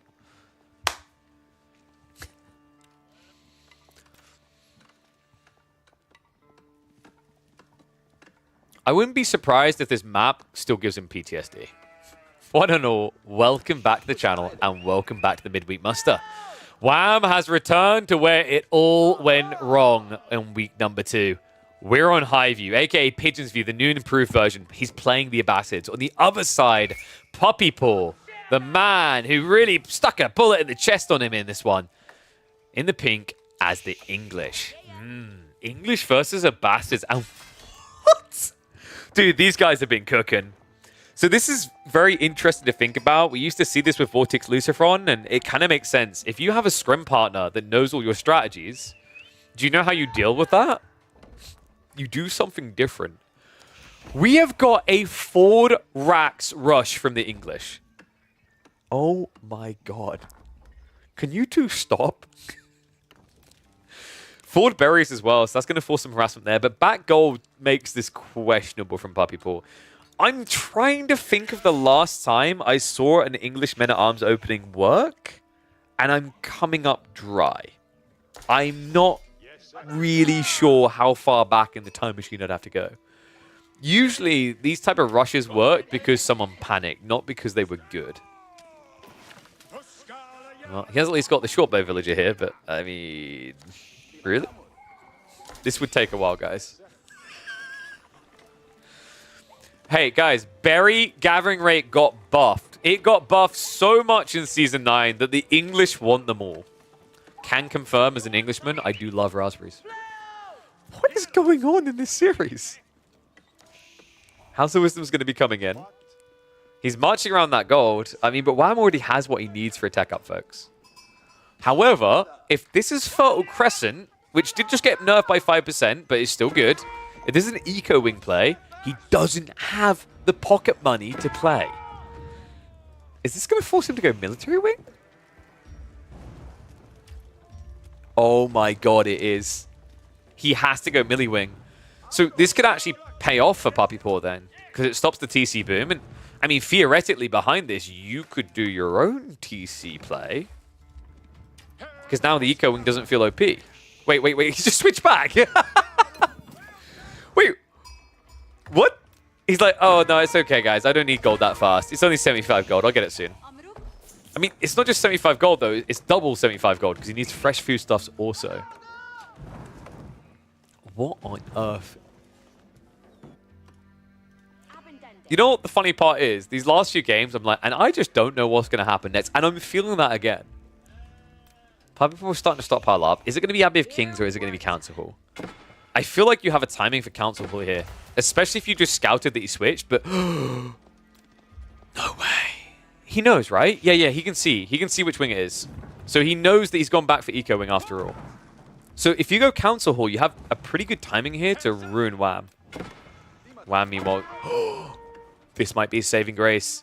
He sneaks out because for some reason Puppy Paw wanted to camp on the mill instead of camping the double gold on the backside here. And what is up, Yaga Shimada? Thank you very much for the Prime sub. Welcome to Swarm. You've chosen a good game to subscribe on. This one is definitely going to be going up on the channel because this is wild. I mean, Men-at-Arms is moving now, but too little too late from Puppy Paw here. Greedy, wanting to block out the food, and he was neglecting the gold. Okay, so Puppy Paw now has to concede that he cannot deny Wham from getting these trinkets. In fact, in some ways, you know, Wham kind of benefits from here because if he doesn't need gold, he can always switch to the deer. So it's kind of chef's kiss, and yes, he can also gather the stone. Like, this actually worked out perfectly for him. That's wild. Tech up complete. Fresh food stuff's immediately queued, and we should be getting Fertile Crescent fairly soon after that. It's got a lot of wood and stone gathering to do, though, and I'm starting to wonder, does Puppy Paw regret going for the Abbey of Kings? Wait, is he just gonna... Are we getting a Men-at-Arms rush here? What? Okay, but actually, in all seriousness, guys, it's not the worst idea. You've got the king, so you can heal. Now, usually this is better if you build the Abbey of Kings next to the enemy base. I'll say that much. But you still have the AoE heal on the go. And also, keep in mind, this outpost is not in range of the TC, right? It's not in range of the House of Wisdom, which means it doesn't get the fire armor. So if you get enough Men-at-Arms, you can actually torch this down. That's going to come in, though. Puppy Paw maybe a little bit ambitious, a little bit too soon. He wants to force the idle time, though. Doesn't want to allow even one town center up here. Shuffles out at the very last second there with the injured boy. And the king is already on his way in, what, another 20 seconds? Yeah, 15 to go. New Men-at-Arms Fresh is going to dive in. Oh, man, he's playing this like a French player with Chivalry queued up. Because that's what he essentially has, guys. He basically has Chivalry coming soon. It's going to be here in about 30 seconds, max. King now coming. More Men-at-Arms being queued. Puppy Paw's going to want the timing into Blacksmiths here. That's going to be very important. Arrowslits is on the way for Wham. And Camel Archers just got queued up. Yeah, this is the true definition of a timing attack. You either hit it or you miss it. The time is going to be drying up fast for Puppy Paw here. Still only one Rax, and his villager isn't interested in adding in another. No outposts either. This is actually wild. King's now here. Villagers are going to be shuffling out, but, I mean, maybe a little bit too ambitious there. Camel Archer will be able to start sniping down the injured ones here, which is why the king has to frontline him away. But notice he keeps trying to shuffle in the Stealth Forest. The problem here, guys, is the outpost went up. This play would have been vile on this map if your opponent didn't have an outpost. But he sees you, right? So running into Stealth Forest isn't enough to get away. The Camel Archer can still snipe people out. He is, however, limping the very injured ones all the way back home to the Abbey of Kings. Imagine if this goes down for like 10 minutes and he just ends up upgrading the castle. There's going to be a dive in here. He's able to shove away the villagers on the gathering. He's trying to catch that Camel Archer. Scout is going to get sniped there. That's big on a map like Highview. You're all of a sudden riding blind, and it's dangerous. Not just that, the king is insanely low here. Camel Archer diving for it. He's losing vision, though, at the very end. Nicely baited there. Puppy Paw able to get away. Camel Archer will be able to kite as well. And I think that, folks, is going to be what Wham needs. That's the gap. That's the gap. That's the break. That's enough time, because also mistakes were made. Puppy Paw didn't rally the new Men-at-Arms. No, they were chilling here. Two of them just sitting. All right, this is sadness now. Like, you built mass Men-at-Arms against Camel Archers. There's things in games that will make you feel like a one-ball, and this is it. I mean, it's not easy what Wham has done. Puppy Paw applied a lot of pressure, and I think it just got highlighted in chat. Not a single villager. You would have expected at least one to go down, but no. With a single outpost, he makes it work, and now the TC is on the way. If Puppy Paw senses this and attacks it, there's still hope. But if that town center goes up, this is over. In fact, wait, what? Was he going to go 2 TC and has changed his mind? It feels like it? Oh, sorry, no, he already got it. I'm blind. Okay, so we have 2 TC on both sides. Not as catastrophic as we were expecting for Puppy Paw. If you're wondering why, like, how the hell did he afford this? It's all the idle time. Wham had a lot of idle eco constantly. And as a result, Puppy Paw was able to get a competitive TC timing against Fertile Crescent, which is kind of crazy.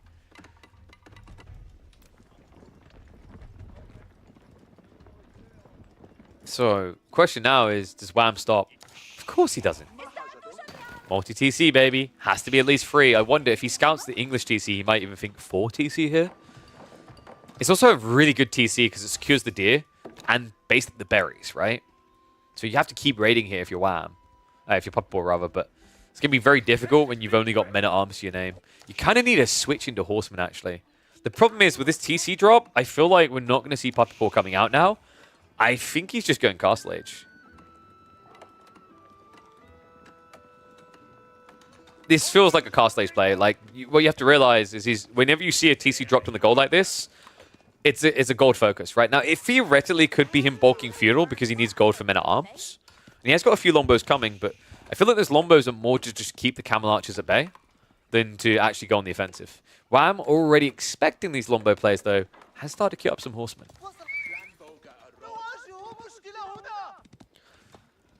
Wham, that extra TC is now going to secure the full flank, so berries and gold. He's got options. Walls the west side as well. He's pretty much just stripping all raid points away from Puppy Paw. Puppy Paw, if he wants to try and attack this, is going to be forced into this all-in timing involving Rams.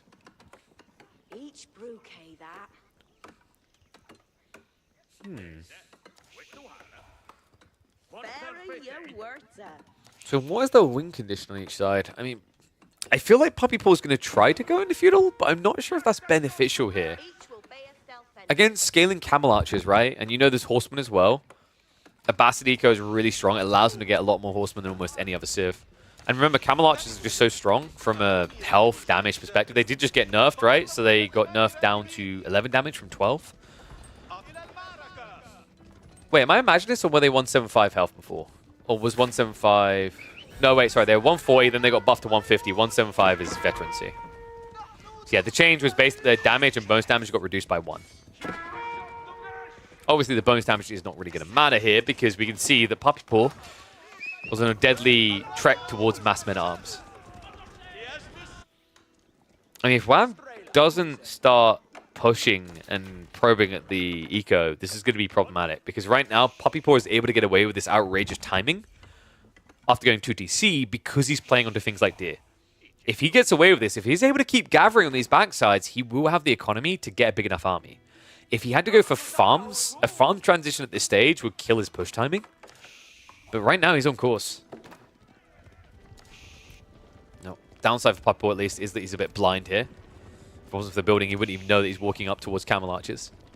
However, once you get past that Stealth Forest, once you're onto the high ground, that's when obviously you don't care. That's when the Lombo's range is good enough to see everything. I wonder, does Wham know about that second Deer being exploited? I mean, he is looking for a raid opportunity here, so Puppy Paw, it's difficult to mirror. You kind of just need to prep a new line behind this, because Wham, in the meantime, is military winging up. Age 3 on the way. Puppy Paw, he's playing the Age 2, though. Still down on the way in 25 seconds. He needs to do damage now. And he did just scout that, right? He should be seeing it, yeah. So he can see that the blueprint is being built. Needs some damage. I wonder, do we just immediately see siege engineering after this? I mean, it's a possibility, right? Like, you need to do damage. The TCs are going to stalemate you for a very long time, so your only other option is if you want to go castle yourself. Could work. Horsemen now coming in from Wham. Archers as well. You know, funnily enough, we might actually just see mass archers with composite bows here.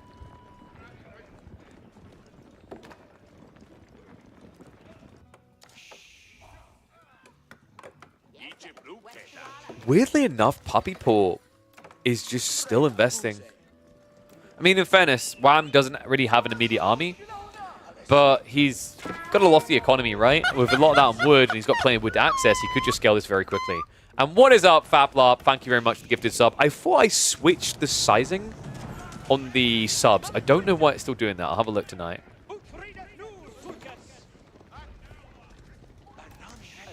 Tech up in 20 seconds. Puppy Paw nowhere near his own. He's going to need to attack here. Second group of Lombos is coming. Undermesh did just complete. It's 26 Lombos. This is good enough to fight. Especially considering Wham is delayed on his own tech timing. Horseman looking to intercept. I'm just going to have to shuffle by, though. Puppy Paw, I mean, at this stage, you have to go, right? Camping doesn't really do anything for you now. Interception on the rebuild of the racks at the front. So men-at-arms are going to be going down. The Camel Arch is a little bit of an overextension there, though. So good trade offered up as Puppy Paw able to take down 2 of those pesky camels. However, Knights are now on the way. And Knights are Puppy Paw's kryptonite. He doesn't have spears here at all. Looks like he's getting ready to push. I have to be insanely fast about this. This is what? Triple stables? Quadruple stables. This is going to be a mean timing of the Lancers. He's already got 2 camel riders as well. That's good enough to slay the king almost immediately.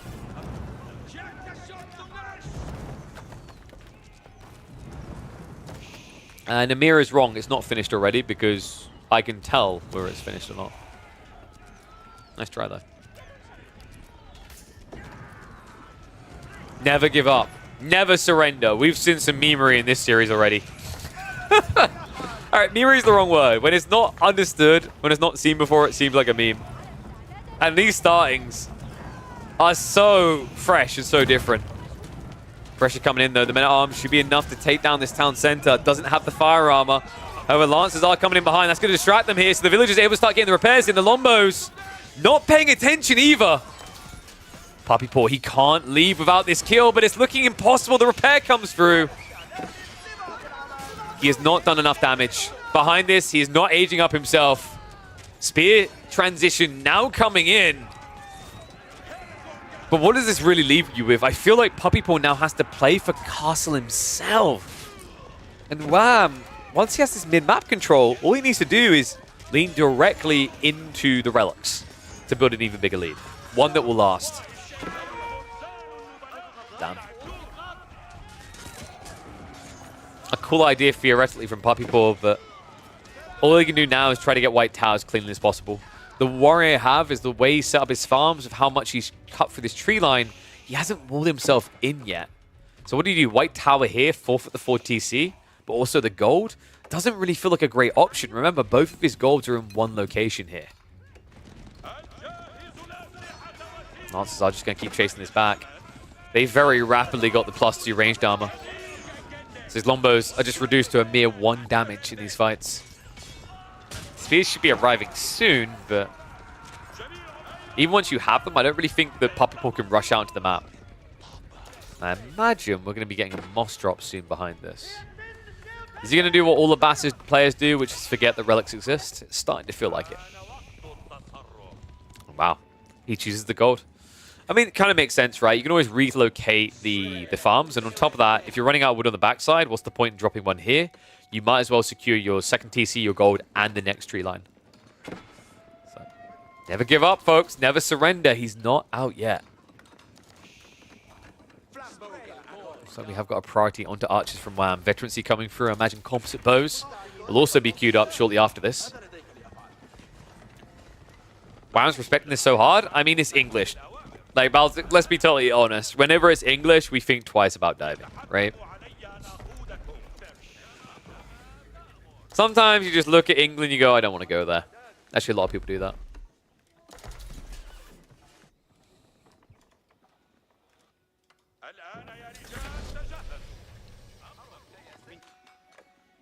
These 14 Lancers, like, now that you see the tech up, you want to be pressuring, right? However, you need to get the angle right. The white tower on the 4 is going to make that impossible. Who cares about 4 more damage per 9999 second? Wait, wing about. English TC fires, the attack speed buff. Network of castles is still 20% because they didn't nerf the thing for real, which I'm still confused by. Why would you not nerf it? It's OP. Make it 10%, please, devs. Thank you.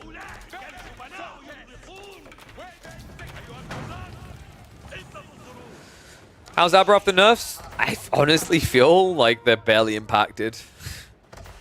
I mean, it's nice we took 5% off. I still think they're absolutely fine, though. The Camel Archer nerf definitely hurt a little bit. But it just feels like they can camp quite easily. You have to be very relentless with your aggression. We didn't really get a true test of that with a Feudal All-In because Puppy Paw, although he done a lot of damage with his men-at-arms play, it's a very different style. One that was inherently eventually going to get countered by camels. Veterancy now coming in. Puppy Paw's going to rush age 4, isn't he? Didn't this happen in Wham's game against Anatan? I mean, it was a bit different, right? Like, with the outcome of the early game. But the whole idea of just, oh, wow, he's reached castle later. Let me just rush Imperial was there as well.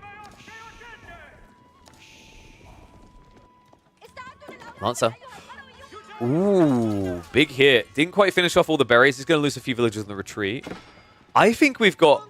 No, okay, I was about to say, it looked like Wham was thinking about Imperial as well, but I don't think you get as much immediate value as the English do. And by the way, another reason why Puppy is doing this is he knows that he's going to struggle to get out of his base. So he wants to play for that OP tech that barely got nerfed. Okay, he got nerfed, but still, come on. Enclosures. Enclosures was nerfed, guys. It was nerfed from producing gold every 5 seconds to every 6 seconds. So technically that's a 20% worse off. But overall, still feels really strong.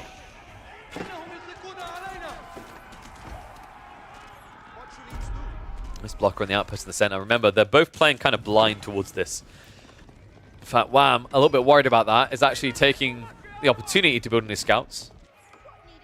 Funnily enough, to this day, English players cannot build scouts out of their white tower. A little attempt. Looks like relics have been targeted by Wham. Meanwhile, Puppy Paw is going for the gold. Wingard Palace on the way. Yeah, doesn't believe that Wham's going to dive him. It's a bit gambly because actually if your brother doesn't lead into your expectations here, if he instead does assault you right now, he could just bypass the white tower, right? Just walk between the TC and Palisade and get in.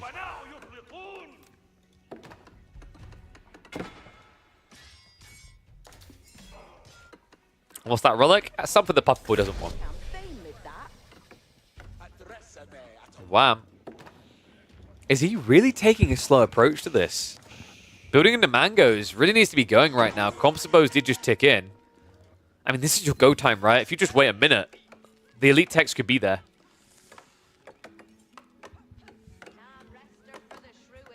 Puppy Paw.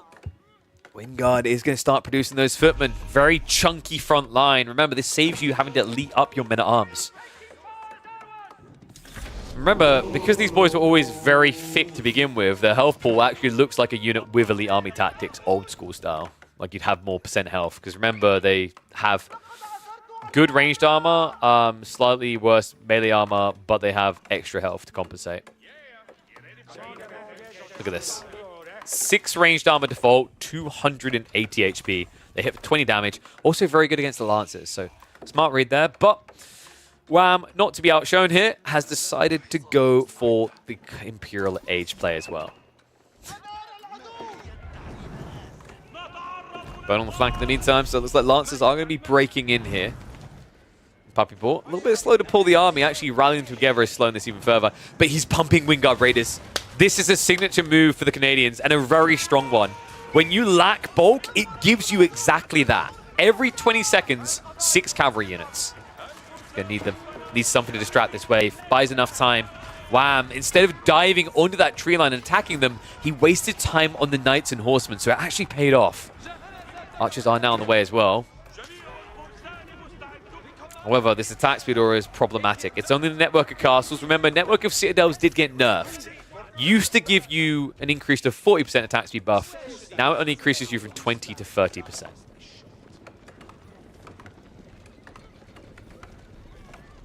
I wonder, do we just keep pumping the Raiders? Feels worth it here. With what he's seeing, he needs a lot of horsemen, right? Instead, looks like he's leaning into the men-at-arms. Gold access is problematic here, though, folks, because Wham just camps this area. Even with enclosures, getting these elite techs is going to take a very long time for Puppy Paw. So Wham, good read there to start poking. And wait, did he not get enclosures? Oh, no. Well, he's shuffling for the gold now. 12 villagers out into the southern corner. Wham has scouted that area of the map, so you'd think he'd be a little bit suspicious, maybe leave a knight here, but no. He does, however, have an insane amount of cheddar in his pocket. 4th relic about to be coming home. Puppy Paw, he's actually pushing. I mean, this gets him back onto the gold, right? Wham just teched up. He doesn't want to fight until the elite techs come in. So window of opportunity. That's now also enclosures being pumped. Completion in 30 seconds. More raiders are being prepped out of the wing guard here to defend the base. A lot of forward infrastructure is going to be sacrificed. Wham just having to let it go. Having to Elsa that up because he didn't actually chain it in range, so no fire armor to slow this down.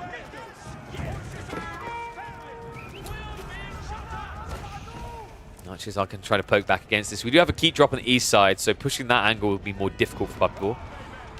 Spears are going to be able to chase after the knights in the meantime, though, to keep them busy. He's going to keep on pushing. do this? I mean, Longbow count looks really good. The Wingard hasn't been getting those true premium units out there, right? It's been forced into pumping Raiders consistently. Lancers are now on their way home. Spearmen need to mirror this move ASAP. The Lombos about to find themselves overextended here. Elite Tech still a mile off, 40 seconds out. So the Lancers will get maximum impact here. Palins are being activated. And this is smart. This is the pinning. Because if he stuns him here, it means the Spearmen can follow up and they can't move away. Good maneuvering there by Puppy Paw to catch most of the Knights before they get away. And before that, Elite Tech came in. Only 5 of them, sorry, 6 left on the front line. That was sick. That was a really cool idea. Remember, the Palins can stun when they fully deploy. And if a Lancer or whatever gets stunned, they don't move straight away. They're stuck on the spot for like half a second-ish. So it bought him enough time for the Spears to then engage, stab in the backside, and get rid of that really threatening unit. Now we have hand cannoneers coming from WAM, but I don't like hand cannoneers against Lombos, guys. It's just a losing battle waiting to happen here. You get outranged, outgunned, right? Composite bow archers would make a lot more sense, because as long as there's no attack speed aura, Puppy Paw wouldn't be able to win that fight. Mangos are going to shove this away. We do not have Unitex coming in just yet. That would be the backbreaker for either side at this stage. Cannon emplacements behind this. Wham, feeling scared. In fact, actually, that's cannon placement on the keep that's being ignored. Kind of makes sense. He doesn't want to get pushed from the goal because that's the thing that's going to keep him alive here. It's the only reason he can realistically afford the hand cannoneers. How on earth is this where we find ourselves? When you consider how this game was going, it looked like it was going to be cruise mode for WAM. But now it's Puppy Paw looking to end this game as he began it, in Wham's base. Did he leave him some berries at least? Nah, he took the berries. That's just rude. Hand cannoneers have been scouted early. We do have the University now being dropped. Meanwhile, Puppy Paw just eliting anything and everything at this stage. Knights getting upgraded, men-at-arms as well.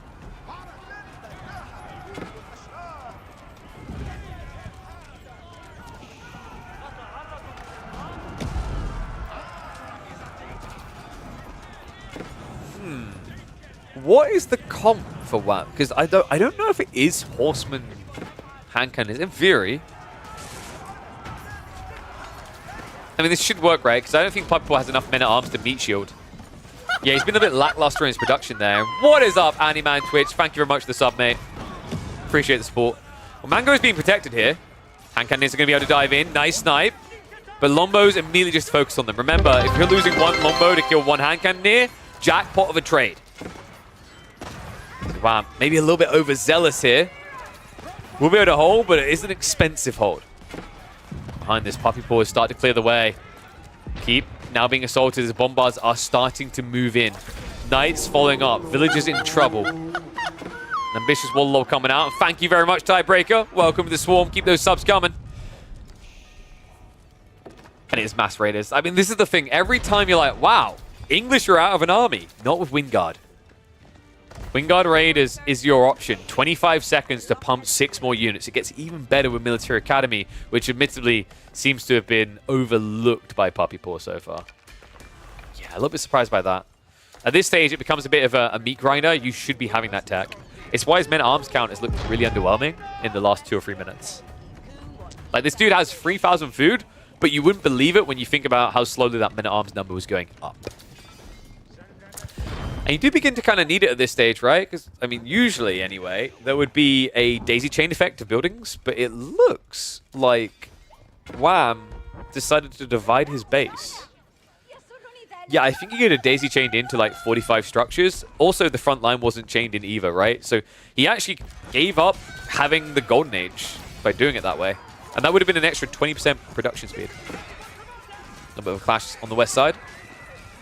Knights are in there, so Puppy Paw will win that fight unless reinforcements arrive. And whoa, what? He pulls off with the Horseman. So instead, the Knights are just going to trade out against the Eco. There's textiles there, and remember, this is free TC Abbasids.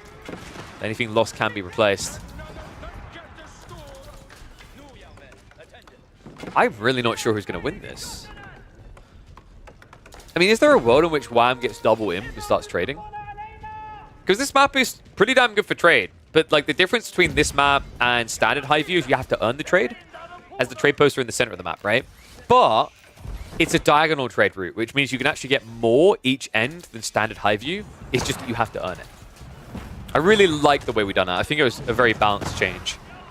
A very well thought out change, actually. If I do stroke my own ego. Apology coming on one side. We don't actually have it yet for Puppy Paw. Bit of an overextension. Wham. We'll need to leave. In a body bag now. He's going to be able to walk away. Castle's close enough by, and also the Horseman. That was sick. Wham pulls free south, and Puppy Paw just chases with the entire army because he's hiding a lot of his economy here in the fog.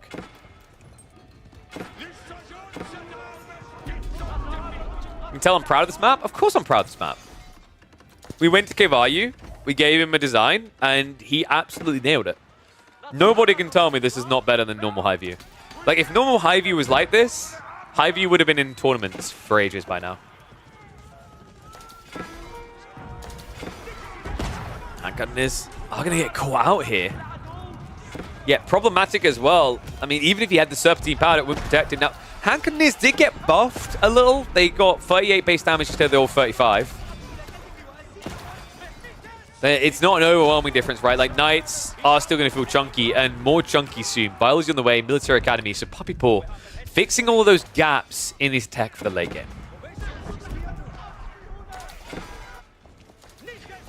A bit of a raid here, not going to do too much damage. Stealth Forest a cringe, though? Sounds like you just got clapped by Knights from the Stealth Forest. I think Stealth Forest are actually one of the most intriguing mechanics that AoE4 has. Vision manipulation is a very cool element of RTSs, considering RTSs are keenly about vision and about information, especially counter-type RTSs. I actually think they're by far one of the best things. This, however, is one of the most toxic things. The outposts are for the villagers, but they're also for the aura. Mangoes have started to appear for Wham. I don't know, though. I mean, Men-at-Arms, remember, with the changes in the late game, they're not that chunky, so in theory, Mangoes are a bit better against them. And we have the toxic tech coming. Adjustable crossbars on the way, and that's ludicrous. Remember, with the Preservation of Knowledge, you save 20%, which is huge when you consider how expensive this tech is now. Remember, it's 2,400 resources, or was it 2,200? 2,200, right? 2,200 resources, so 20% off of that is 440 resources saved. That's crazy. And we do indeed have the marketplaces prep, but he's not ready to trade just yet.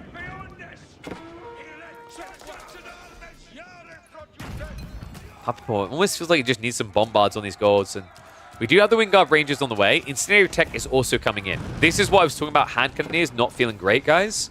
Hand Cannoneers will lose to Wingguard Rangers, for sure.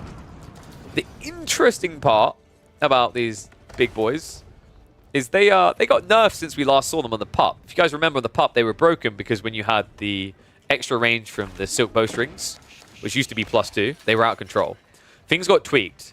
So now, Rangers, I believe, are down to a default of 8 tower range, and they get 1.5. The interesting part about that, though, is that means they outrange Mangonels. So they can whittle away at them from far.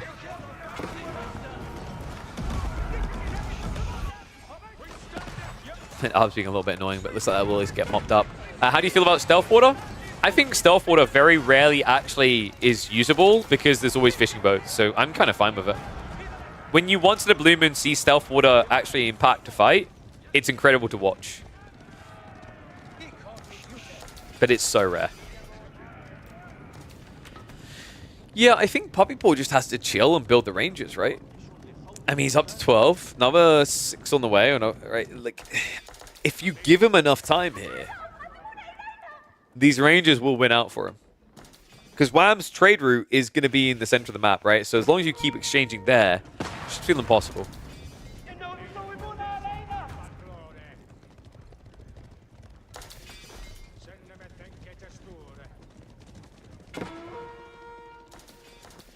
I've got a Night Raid coming in.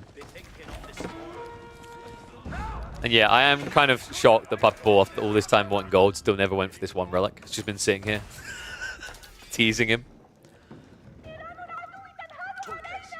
Yeah, but just what? Oh no. Well, in fairness, ring, ring, ring goes the bell, right? We're 35 minutes into the game. Of course it has to turn into a mass mangonel race. Awesome raid on the farm's pretty big here, though.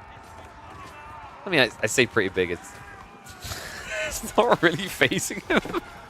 In some ways, it's kind of doing Puppy Paw a favor. He kind of just has too much economy currently. Yeah, wait, what? Is that all of his... Oh, my dear God. It's like, we're missing about 50 villages here. Yeah, that would explain it. Are they... Yeah, they're going for a keep drop. Is he going to trade?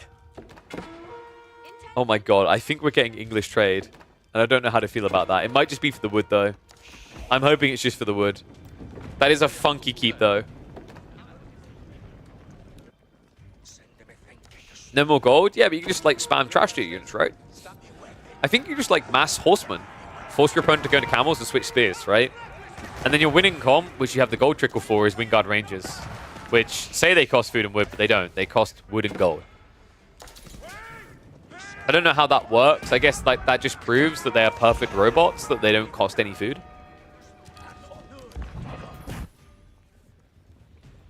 We have men-at-arms at least shuffling on the west side here. A little bit surprised that took that long. Improved processing is now on the way in. Hey, it's going to be more farm setup in this stuff. Well, he's spreading his economy wide, so in fairness, Wham won't be able to just find one location that GG's the game. However, Wham's army is spooky as all hell. 4 mangoes, 2 bombards, or rather culverins, and 41 hand cannoneers. It feels like Puppy Paw needs more rangers. You want to be up to about 30 as quickly as possible. Get the volley as well, and then it's prime time.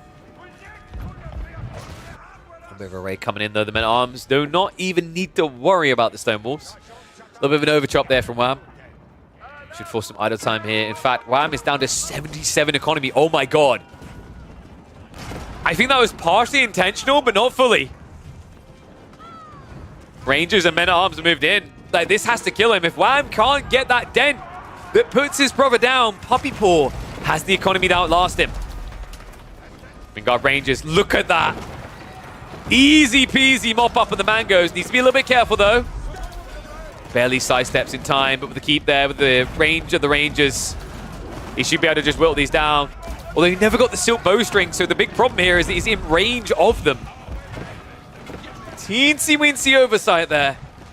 Mass Horseman Pump now coming from Puppy Paw, though. The damage in the base starting to be felt here. Interception of the reinforcements is slowing down that second wave, and that's going to buy time for the Horsemen and Rangers to run this through. In fact, second group of Knights and Horsemen might get some freebies. Culverin's out of position here. Easy maneuver there for Puppy Paw. Gets the sweep in. All siege removed from the battlefield. Wow, only 1 Culverin now in reserve. Trade is underway, though, folks. Wham is sitting on 9 right now. However, it is not safe. The Rangers, the men-at-arms, they should be seeing this. And in fact, they do.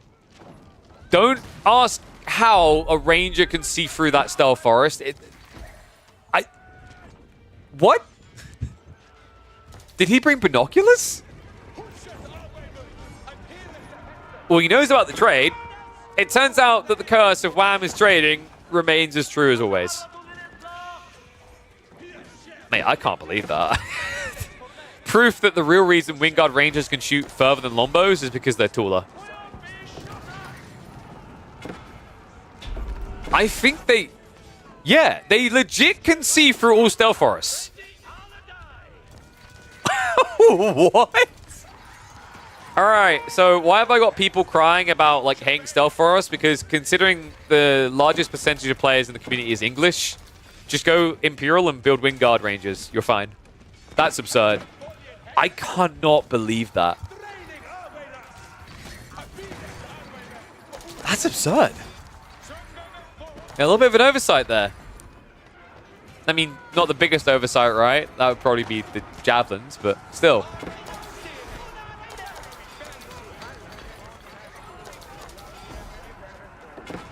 True, they are called Rangers, so right, they're just in the forest, just like, just lick their finger like, yeah, they're that way. They just know. Wow, I'm still having a healthily sized army here. The eco is still a bit questionable, though. Still a few men-at-arms trotting around. Select all armies to at least protect the trade. But is attack speed or a men-at-arms and horsemen, right? Like, there's no way you hold this. And also the full surround.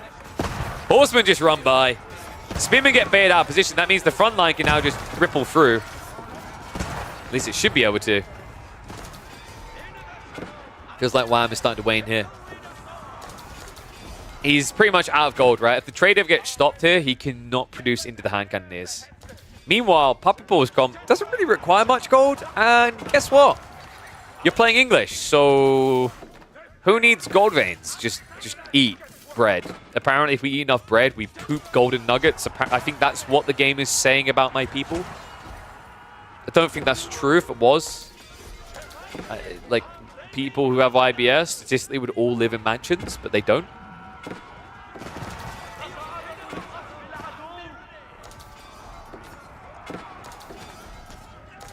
Puppy, by some miracle, somehow has the gold to go triple mango. Oh wait, no, we already went over this. Farms are good. Yeah, chill, guys. He only has 66 villages on food, generating, you know, about 850 gold a minute. Yeah, just English things. Oh, sorry. Let me get that right. No, it's 66. There you go. Very reasonable.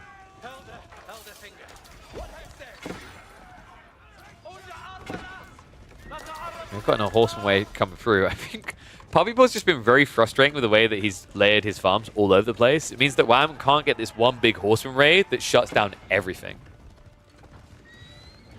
And yeah, I think we can agree the English enclosures nerf didn't really do much. This raid will, though. Talked about how Wham needs this trade. Good news for him, at least these horsemen are buying time, is forcing part of the army to react, or at least it should be, but apparently Puppy Ball decided to give his boys a coffee break. How is this game not over? I mean, there's not really much left on the map, but then, once again, it's English on one side and Abbasids trying to trade on the other. So, technically, this game could go on for an infinity. And considering these two are very familiar with each other, they're not going to fall for the same tricks someone might if it was like, for example, BC versus a Marine Lord, or like, you know, Vortex versus a Dumu. These different players with very different playstyles. These two scrim with each other more than with anyone else. They know each other inside and out. I've got more ranges at least being pumped. And looks like we've got Wham's Rams coming. He did already get the lightweight beams, so he attacked quite quick. Fool's trying to go up. It's only Palisades, but it will at least slow things down over here. Ooh, blimey. How does this end? I mean, in theory, Wham now walling with the trade coming, that should just give him the edge, right? It's a Basset trade. And, I mean, he still needs to get the trade wing, but once he achieves that goal, with Grand Bazaar and Spice Roads, that will be GG. But he needs to get there first. Right now, instead, all of his gold is going into new hand cannoneers.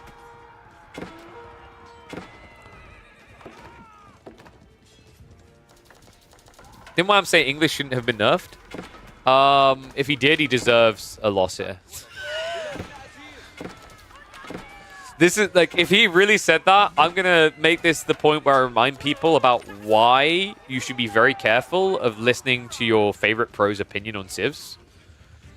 Because while there may be some truth, you need to find a pattern. And if the pattern isn't agreeable, then they are playing an ulterior motive, right? For example, if this was a player who really liked playing, I don't know, let's go with Abbasids.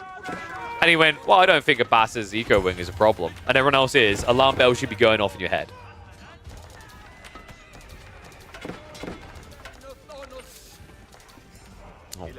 Oh, eco now.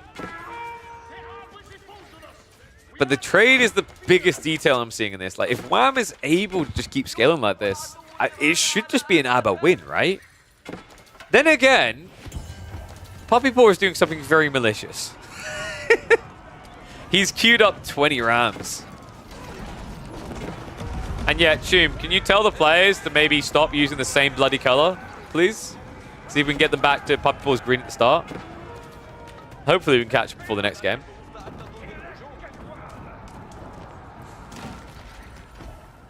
Another awkward issue is the Sacred Sites are just like they've leaned their ecos in different directions, right? You've got all the farms over here with Puppy Paw, they got all the trade over here with Wham. So they're both going to fight tooth and nail for that. So that's not a clear win condition in this game.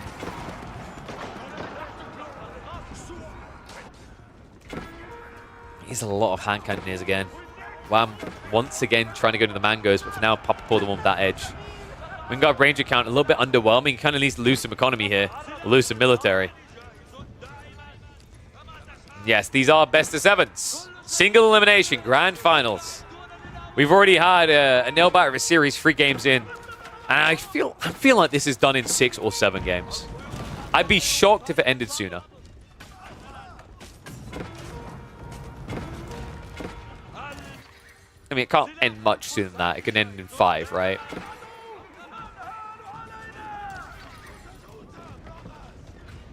Well, isn't with a few horsemen here, but hold on a second.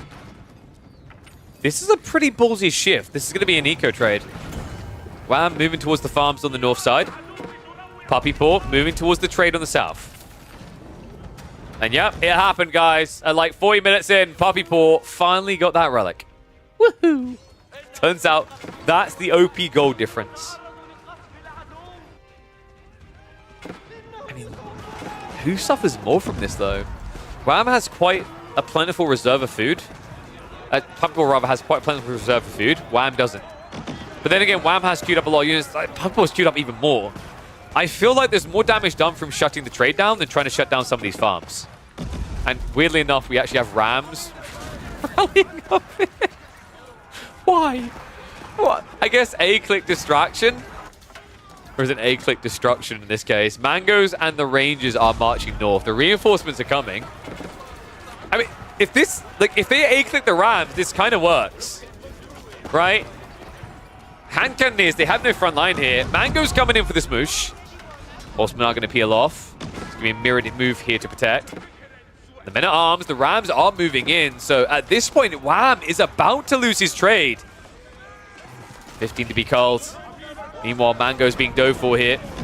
Horseman will be able to find him. A good micro there by Wham.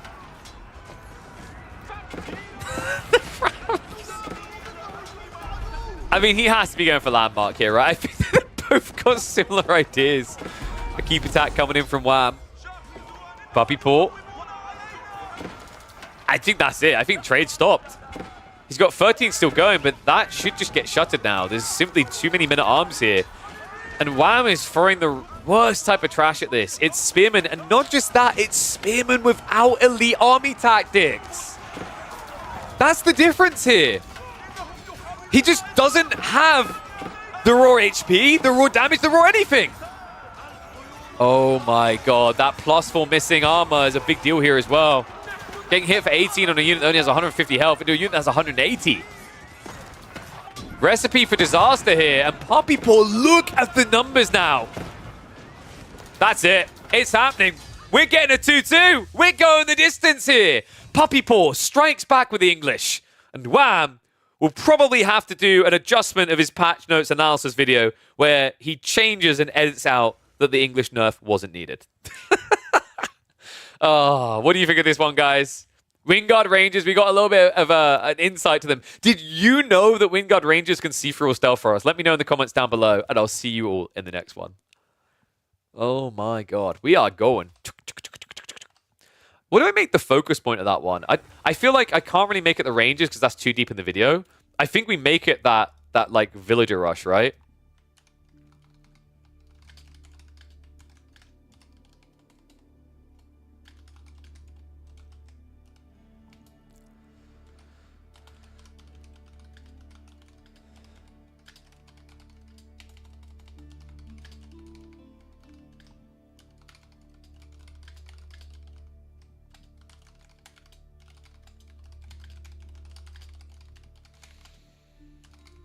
All right, there we go.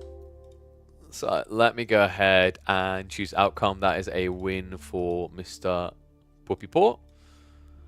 And let's see. So we're going to a draft reset now, guys. So let me mark that in. What was it? Wait, which side is who? Left side is Puppy Paw. Okay, yeah. So English versus Abba. So now we get a draft reset. I wonder. They actually probably have done that now, haven't they, with the delay? Yep. All right. Can confirm draft. Bloody guys. Swap everything. Import draft. And it's going to be wham. And then pop people. Okay, so let's have a look at what we're cooking with here. So, 3 maps to go. It's going to be Cliffside, Kalauga, and Coastal Cliffs. Ooh. Delhi? English? I mean, English here on Cliffside, maybe? You could go Juju as well as a flexi pick. I think Juju could probably work on... Like, do you go Juju or English on Kalauga? That's what I'm wondering, because I'm looking at his draft, and Wham's... Is he going Abba on Kalauga? Play for the TC boom. Puppy Paw, meanwhile, has got the Chinese, which I think makes a lot of sense on Kalauga. And then you've got, what, Roos for Coastal, and you can play HRE into Cliffside. I think that makes a lot of sense. I feel like Puppy Paw got a better draft, right? There's some really good timings for these particular civs on these maps.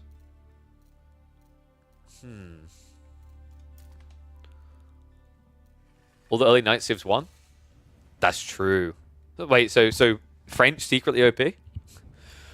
We'll have to see if we see them. We're going to Kalauga next, and I can confirm it's going to be HRE versus Juji. Yeah, so we talked about the Juji pick here, right? It makes the most sense. English, I'm not sure about. I haven't seen it here so far. HRE, we did see just the other day from Kiljadi. A very awkward game there, if you guys remember, against the Byzantines.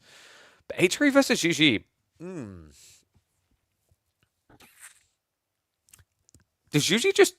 Do they fast castle or do they pressure? I feel like you react to your opponent's move, right? If you see he's trying to fast castle, you apply a little bit of pressure and then you fast tech yourself. Likely we're going to be getting some dock play from Juji here because remember you have got the shoreline fish off on the sides. I don't know if HRE necessarily need to engage in that. It might be more beneficial to stick on land because you actually get a lot of deer and berries alongside a tree line, usually near your TC. So you can just kind of leverage those with good arc and placement. Technically, Mongols early night civ lost, and they're not knights. Wait, think about this. It's called a Rus are called a knight, French are called a knight, Jones are called a knight, Mongols are Keshiks.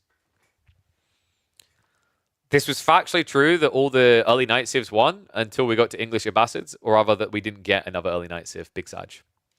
Is it best of 7? It is indeed. Hence why we have 7 glorious maps. Oh. All right, we're 3 minutes out. I'm going to start predictions. I'm going to give you guys 5 minutes on those. In fact, I'm going to run 3 minutes ads right now. Okay, so you guys don't have to worry about the game. Look at that. Get as many ads crammed down your throat now, so you don't have to worry about them. Boom. Almost all civs get a way for passive res, even French JD with a landmark. Did you really just compare Guildhall to enclosures? Are you okay, sir? Are you okay? Chris, do I need to open your profile and see that you're an English man?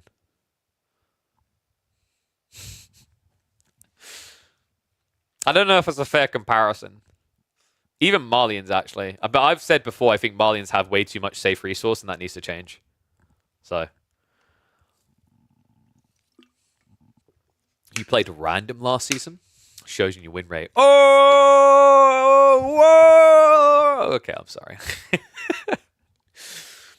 So, reminder, by the way, after Le Finals, we will talk a little bit about next week's bracket setting and who's going to be up against who and whatnot. So, definitely hang around for that. And we'll even show off the map pool. And then tomorrow, I should be live just after 1 p.m. UK time, so 2 p.m. CET. So by about 2:30 CET in the afternoon, I recommend checking in. We should be live, catching a bunch of the round of 32s, because people can start scheduling now. If you're a pro player watching, go ahead and start scheduling. You've basically got the opportunity to schedule from 1 p.m. tomorrow. Need midweek muster merch. Do we make a meme of it and make the midweek mustard? I need to get a mustard sponsor. I don't know. We'll see. If this is a popular format and it continues to grow, maybe there's value and people would want merch. We'll see how it goes though. You know. Let's go on a date before we put a baby in it, you know? Chill. We're doing well though. Love all the support. Appreciate everyone's been tuning in. Remember guys, it's not just today that you can catch the midweek musters. They start every Friday, they end every Thursday, and I will be casting them on this channel live usually around by about 1 p.m. UK time, 2 p.m. CET. Mondays, Tuesdays, Thursdays, and Fridays. Thursdays, of course, final start at 4 p.m. UK time, 5 p.m. CET. I am aiming to find a way of maybe having some sort of show match beforehand so that we have some extra entertainment building up into the grand finals. We'll see how it goes. Just checking on YouTube. Why not Tower the Stone and Gold in the back? Oh, he did. There you go. Oh, you mean with the English? That's a fair point. I think there was maybe a play there for him to actually get an outpost up instead, but it's Gambit. It takes a minute, right? And like a Camel Archer can weave in and snipe. But yeah, I think they didn't choose different colors this time. Oh, wait, they did. Shout out to the boys. They actually went with red and blue. There we go. This one goes out to the color blinders. We got you covered. One and all, welcome back to the channel and welcome back to the Midweek Muster. Game number 5 of this best of 7 grand finals between the Canadian bros. We've got Wham in the blue playing as the Juji Legacy, going up against his bro on the HRE, Puppy Paw in the red. Map is going to be Kalauga. This is the one that has the shoreline fish on the shallow rivers. So easily walkable, easily fishable. Wonder if anyone's going to be fishing in this particular game, though. HRE, I'd be a little bit surprised. Juji, potentially. I just don't know if it's that much value when there isn't guaranteed contested water here. In fact, look at the spawn. What? Okay, so... Is Kavayu here? So Kayu, he makes these maps, and this is an EGC map. This is going to be used in tournaments. And by the way, this is part of why we do these type of formattings, where we have new maps entering the rotations to test them to get data like this, because otherwise they don't get touched. This is going to need a touch-up. That is a completely imber spawn. He got deer underneath his TC. Meanwhile, Whams is a mile out. Oh, sorry, no, he's got like small one, a big one here, right? But the secondary deer is the one I'm questioning. That secondary deer, am I imagining it? Is it just like optics, or does it feel a lot closer? Maybe it's because his deer spawned on this side of the TC. That might be what's making me think it's a lot closer than it is. Like, I think in terms of distance... Yeah, no, okay, it's fair. It's fair. There's a fair point that the RNG of the side that the deer spawns on is a bit awkward. But outside that, it's kind of fair. Yeah, it's just unfortunate for Wham that Puppy Paw basically got a deer spawn on the same side, because now he can arc in here, buff the berries, buff the tree line, buff the gold, buff the deer, buff the secondary deer. Like, this is the absolute peak jackpot. It doesn't get much better than this. And I don't know if I said it earlier. Thank you very much, Tiebreaker, for the sub. I appreciate you, buddy. I think we... Did we miss you? Same with Andyman Twitch. I thought I did say those two, but it's been a long day. Thank you, thank you. Yeah, this is an absurd Archon. I don't know what it is with these two, always finding the best Archons. Usually I have to walk out of their base to do it, but not today. Whew. Sheep count is going to be low. It's always going to be low, although Wham definitely got an edge there. It looks like it's 6 sheep versus 9. Actually, that's a lie, right? It's the HRE gathering rate buff that's making it look that way. Yeah, this is brutal. I feel like Wham needs to get around the other side of the TC and kill these deer right now. Looks like Wham did actually do what we thought. He went for the dock, but that is going to slow down his tech timing. However... Is that the one? 50 stone, 60 food? Or you go a bit deeper, you get 60 food, 25 stone, 25 gold, and probably about 20 wood. I mean, that's a jackpot waiting to happen. He's got to be quick about it, though. The problem is his timing is going to be off here. Because he went for the fishing, you can't just walk out and do this meditation garden now, because it's going to be towards your opponent's base. And your opponent's getting aggressive. I love all these forward production buildings coming out of the Canadians in this series. I think this is something that was just inherently going to happen, the next evolution of AoE4. For too long, we've had people kind of camping at home with their production. I actually think the team tournaments have helped wake people up to this, because recently in a lot of the team games, team tournaments, The practice, we've been seeing people add in a lot more forward production to end the game, realizing that the maps are too big to otherwise leverage an advantage. So yeah, really cool racks placement. It's going to give him a good pressure timing. Wall is coming up from Wham, but that's not where Puppy Paw's intent lies here. How did you guys vote in the end? Was it about 50-50? Nah, I feel like H3 had the edge, right? Puppy Paw with 65% of the votes. Now, is that the Puppy Paw effect or the H3 OP effect? I think I think it's the Ark and Chapel placement OP effect. I want to know this actually in the comments, guys. Right now, like off the top of your heads, whether you're watching YouTube later or live now, have you seen a better Ark and Chapel in the last year? Like, obviously, he needs to shove the deer in for it to be that good. And I do think he could have probably put up maybe another tile down because it would have buffed the gold and caught the berries. But this is up there, man. The Medigarden is a little bit underwhelming. I don't think that even clips the gold. That's unfortunate. Spearman, it's an outpost rush. He's denying the gold. There is a retreat one here behind the base. But once this outpost is up, he can just gather a little bit of stone, which he's doing right now. Set up arrow slits, and then rotate around the back.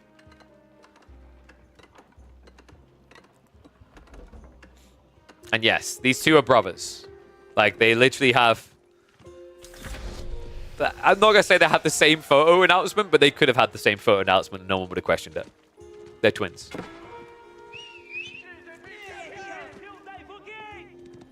That's a little bit of harassment there. Doesn't quite get the eco kill. But I love this. Puppy Paw, he brought 4 villagers forward for this play. So now he's going to hang out here. I wonder, do we maybe even see an archery range added here? It's interesting they went into spears up against Yuji that usually like to open Jugnu. And, oh, wow, I'm not paying attention there. Almost loses a second one. Torches are now out. He needs to be fast about this. Wham, however, the gap in the gold gathering. He can't go for a demo play to reset this. The only thing he can build out of this is a junk. Yeah, which is kind of trash for him. And this is even worse. Wham, he was trying to go for a fast castle build. That can't realistically happen now. Time is going to be off, right? So it's going to be a respend. Well, you can't really go into horsemen. You have to go into spears because you don't really have the gold currently to pump Jugnu. And remember, this Civ doesn't get access to archers. This is a pristine example of a game where the lack of archers ruins the Juji. Archer ship is at least going to come out, but that dock should be set ablaze before these boys are cleared up. In fact, you can see Puppy Paw was anticipating. He already got the perfect split to minimize the damage. Behind this, we do now have horsemen coming. Okay, Puppy Paw is really overrating his brother's access to gold right now. He's assuming there's going to be Jugnu, but we can see there isn't. Can't afford it. This is smart as well. Check Puppy Paw. He pulls the spearman back inland. Now if you pull a village to repair, you're going to die on the run out, right? Because there's no wheelbarrow and these guys have marching drills. And there it is. Yeah, you kind of need to actually shift down that injured spearman. Instead, wham! What? You can't walk this. It's impossible. Sick micro, Puppy Paw. Strike 2. That is 3 worker kills in total for him. And that is an immediate GG. No play out of this. The outpost rush on the gold. Mwah! Pristine out of Puppy Paw. Gets him onto match point. On the verge of making it back-to-back midweek muster wins. What do you think, boys and girls? Can Wham pull it back? Can he get us the full distance? There's still at least one more game coming up on the channel. Damn. That was... We've seen, like, it's interesting because we've seen a lot of Kalauga games that felt very sloggy, very slow, almost entrenched. That was fast. You thought it was a crash? Do you think it was a crash, really? We can confirm. I don't know if I'd call that a crash, Marine Lord, right? Like, he's lost the fish on the side. His eco is worse because Arkan's better. He can't access the gold. He can't, like we just said, like, Juji can't build archers, right? And you need archers against spears. Because you can't afford Jugnu unless you can get the gold. So I don't know. I feel like that... Like, we'll get confirmation, but I feel like that was actually just a GG call. Let's have a look. Yeah, it's a GG. They're going next. Nah. I think that was a... Like, that feels like a GG. I don't blame Wham. That is like... That's very small percentile chance to play out of that position. So... A win for Puppy Paw.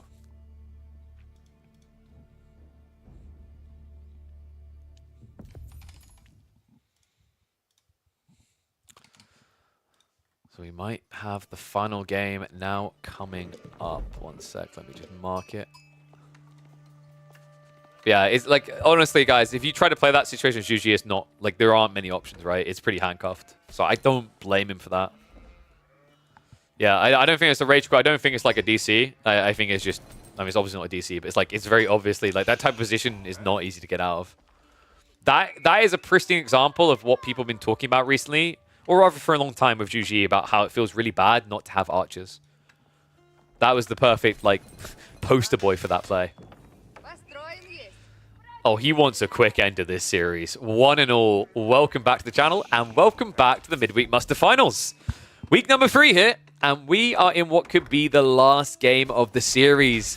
Puppy Paw going for that pesky Roost Spearman opening that, if you remember, he used against Dumu in the semi-finals. That was a Malian matchup, though, a very different game. Here, it's against the Delhi, and I'm kind of wondering why.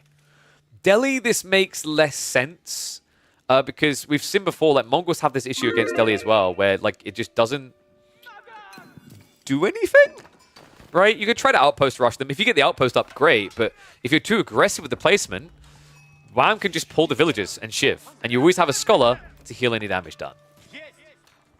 Yeah, this is pretty cool, though. I am loving this new edition of Puppy Paw, even more aggressive than the last. I've said this about them before, right? Wham's a bit more defensive, Puppy Paw's a bit more aggressive, but they both historically like playing for that mid-game macro. This series has felt more like Puppy Paw, for the most, whenever it is an opportunity to, is just trying to close the game by 10 minutes. The Scholar is going to be there to heal. I'm a little bit surprised he's going for the Shivs out, though. Because the problem now is if Wham's going Dome of Faith, I mean, whoopsie-daisy, right?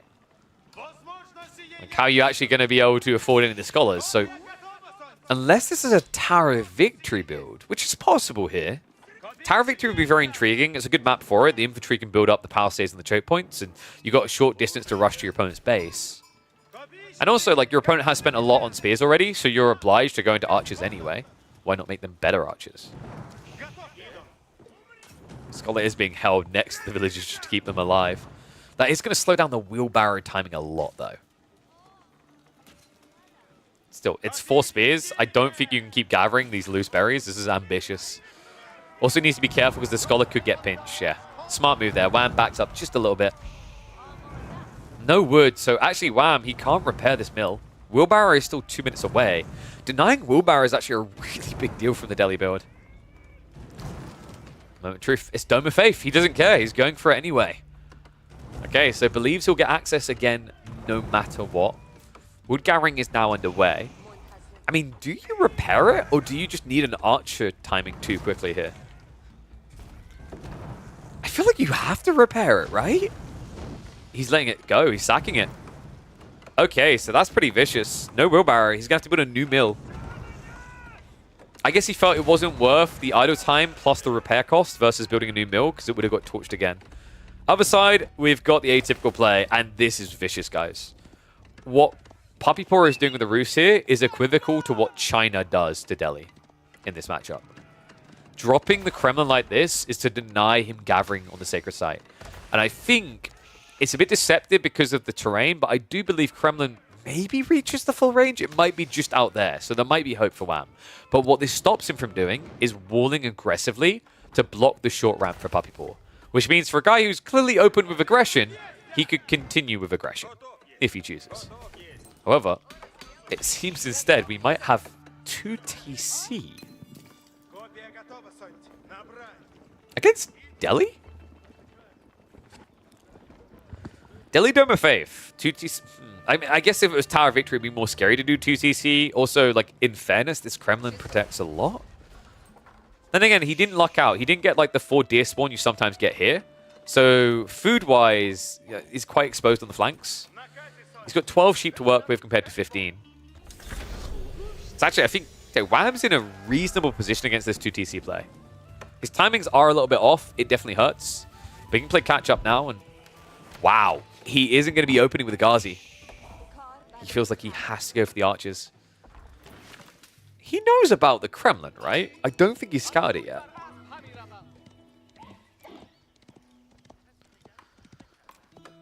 I think he's going to feel a little bit bad about the archer choice when he sees it. Puppy just getting the read of the land here because he didn't scout this backside, so he's going to be able to discover the deer. He's going to be very happy with this spawn, actually. Right behind his base, and your opponent hasn't gone Ghazi. It's the dream. Not just that, actually. Puppy Paw might shove these deer all the way in. Even if he gets them just here, that hunting cabin is going to be insanely valuable. Like, even just shoving them against the tree line here is worth it. But yeah, the Puppy Paw Classic. Spears, now shoving in the deer. And Wham, completely out of position with his scout, will not be able to quickly intercept that. In fact, did he just check for it on the map? Yeah, he just saw the deer moving. Oh, I love how these two changed the game, right? Like, the way that people think about deer now, you have to be looking through the fog. Remember, you can see through the fog of war to see guy units moving. You also see when they die. And looks like Puppy Paw, he already knew it was coming. Pulls the spears to intercept. Yeah, if the scout hangs around to kill here, he's going to die.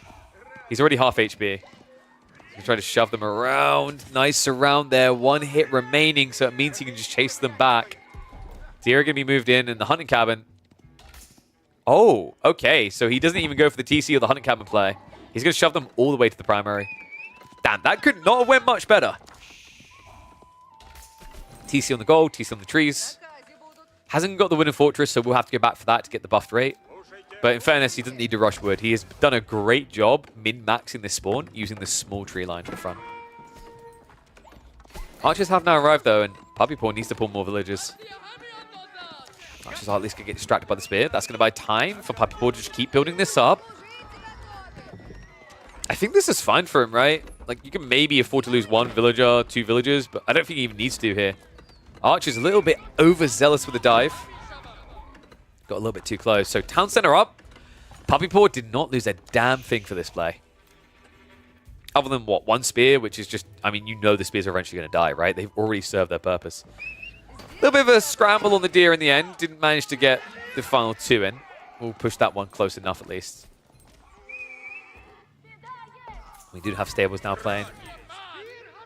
Interestingly enough, Wham has done something very unthinkable with Dome of Faith build. He has not gone Ghazi whatsoever. It's just spears and archers. Double blacksmiths. So looking to get a really big edge, but there we go. I was about to say, please queue up. We've been here before. Steeled Arrow under mesh on the way. This is going to be a very aggressive ram rush timing.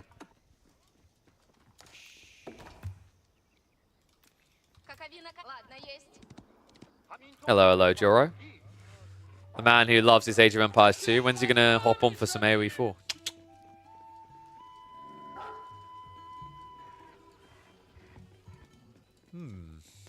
First night coming in. Is Wham going to be exposed anytime soon? Deer Berry's really open. Not easily just securable. The best area for him is down here, but that's like a secondary hop afterwards, right?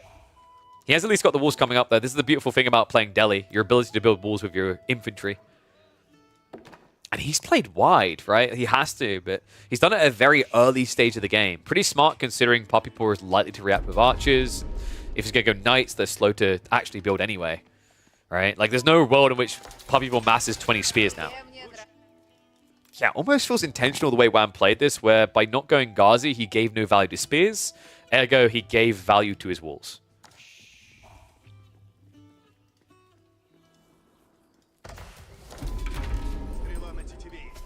So what's Puppy Paw's real intent here?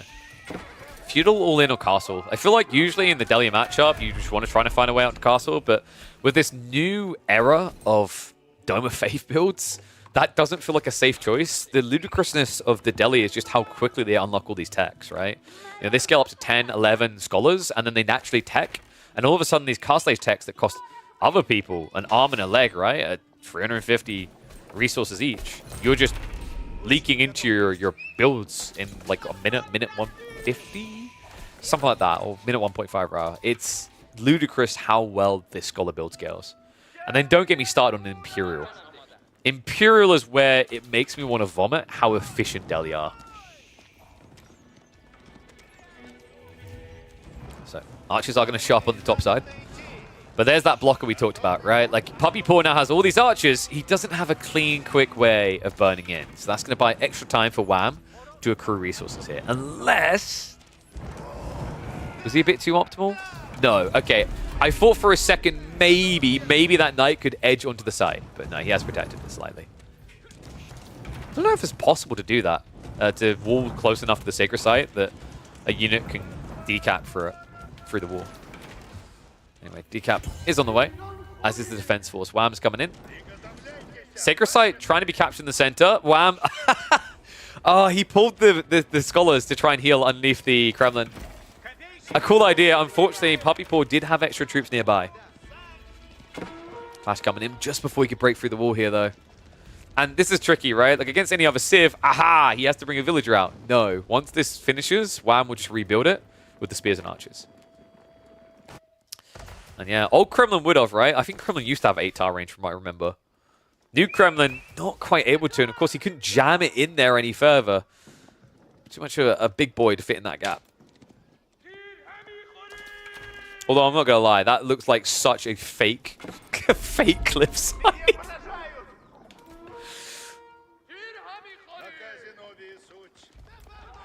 We do have a small gremlin pull on the way. It shouldn't be too threatening. We've got the siege engineering being prepped, so Wham is looking to break the center soon. This is really important. You know, he's got 2 sacred sites, sure, but he hasn't begun his tick and time bomb, and his opponent is playing 2 TC. So you need to either get the 3rd sacred site and force your opponent to bad fights, or you need to play for some greed yourself. He's going for the former. There's the Scholar Boys out healing. You know what?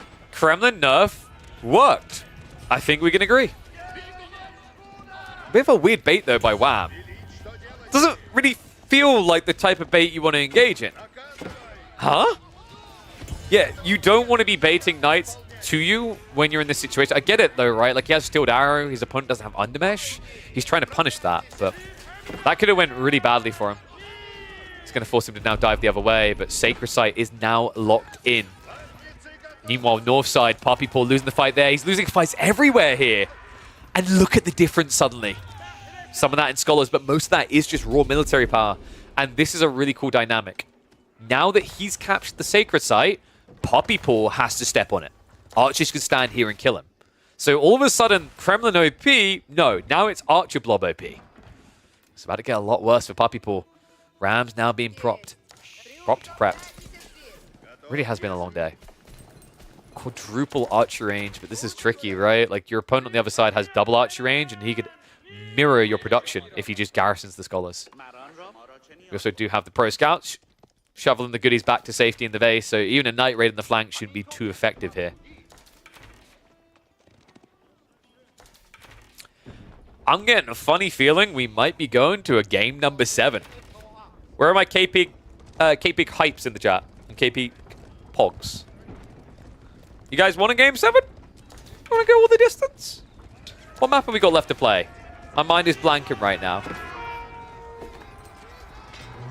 Rams moving in. Also going to shove this away to give the space. The Archers are going to go for the dive. It's not Tower Victory, but they don't need it. Quantity is on their side. Kremlin's going to take a while to break here. The Scholars making sure he can last a while. Look at this. The Kremlin doesn't do enough damage. Underwhelming in this position. Puppy Paw having to treat to the primary TC here. Garrison's 12 villagers, but that's less villagers now working through your economy right now. While the Sacred Site timer is ticking down. Good pressure here. Wham. He can even back off at this stage towards the Rams to just cover the breakdown here. And that's going to open the floodgates onto the Archer Rangers next. In this situation, Puppy Paw has no way of dealing with these 2 Rams. He lost all the Knights. His villagers can't run into this mess. He only has Archers to defend. It's 13 apiece. Difference, of course, being those Scholars, and also the fact that it's not really 13 apiece. It's just 13 in this fight. There's a reinforcing wave of 10 coming in. Ghazi do assist as well. Kremlin is down. And a frown must be upon Puppy Paw's face because he knows this one is going to take a full 7 games. The boy's been broken. A BO1 barn burner to decide it all here. Because Puppy Paw, despite the fact he has 22 economy lead, he just doesn't have the raw military punch to break through this. And with the Sacred Site timer ticking down, he can't wait out the pain either. Yeah, it's forcing him to just commit, right? And also the 4 production make it even worse. If he did forfeit this area, he loses 4 archery ranges, he loses the production advantage entirely. Not that he really ever had it. Slight overextension from the Scholars, but nice reset here. I mean, this is cool. We're used to seeing the Scholars used for this tech build, but this was just an all-in, a very clean all-in. Wow, the way he split the map north and south. I mean, we said this is kind of reminiscent of China. The matchup is brutal, but the difference here is China would have Zhuge Nu ramming repeated crossbows down your throat. Rus, they got plastic arrows, man. I mean, sure, you essentially have 20% more wood to play with, so cool. But the reality check here is you went 2 TC against a very production-heavy Civ in the other game and got punished for it. Well, archer count 17 to 21, but you're just seeing we're going to reach a point in the next few kills where he won't get a one-hit kill, and the Scholars are going to heal it up. If we even get to that. Ghazi now arriving as well. Rams moving in under the houses, under anything they can find. And all Wham needs to keep doing is meat grinding into this. Needs to be a little bit careful to trade somewhat efficiently because, remember, Puppy Paw's building a lead. But that lead is ugly, man. The way he's having to play farms here instead of pocket resources is grim. Scouts are even checking for it. I mean, that's another crazy thing. He has to build farms, he has to gather berries. Meanwhile, Wham has survival techniques and is eating deer via the Pro Scouts play. That difference in food is making up for this gap. Ghazi, of course, not too bad at dealing with Knights either, right? With the +2 damage, the higher base damage. This feels like Wham has got the perfectly dimensioned strat here. Scholars to heal, blob archers, just enough Ghazi to distract. Pretty much the bread and butter of Delhi time and time again.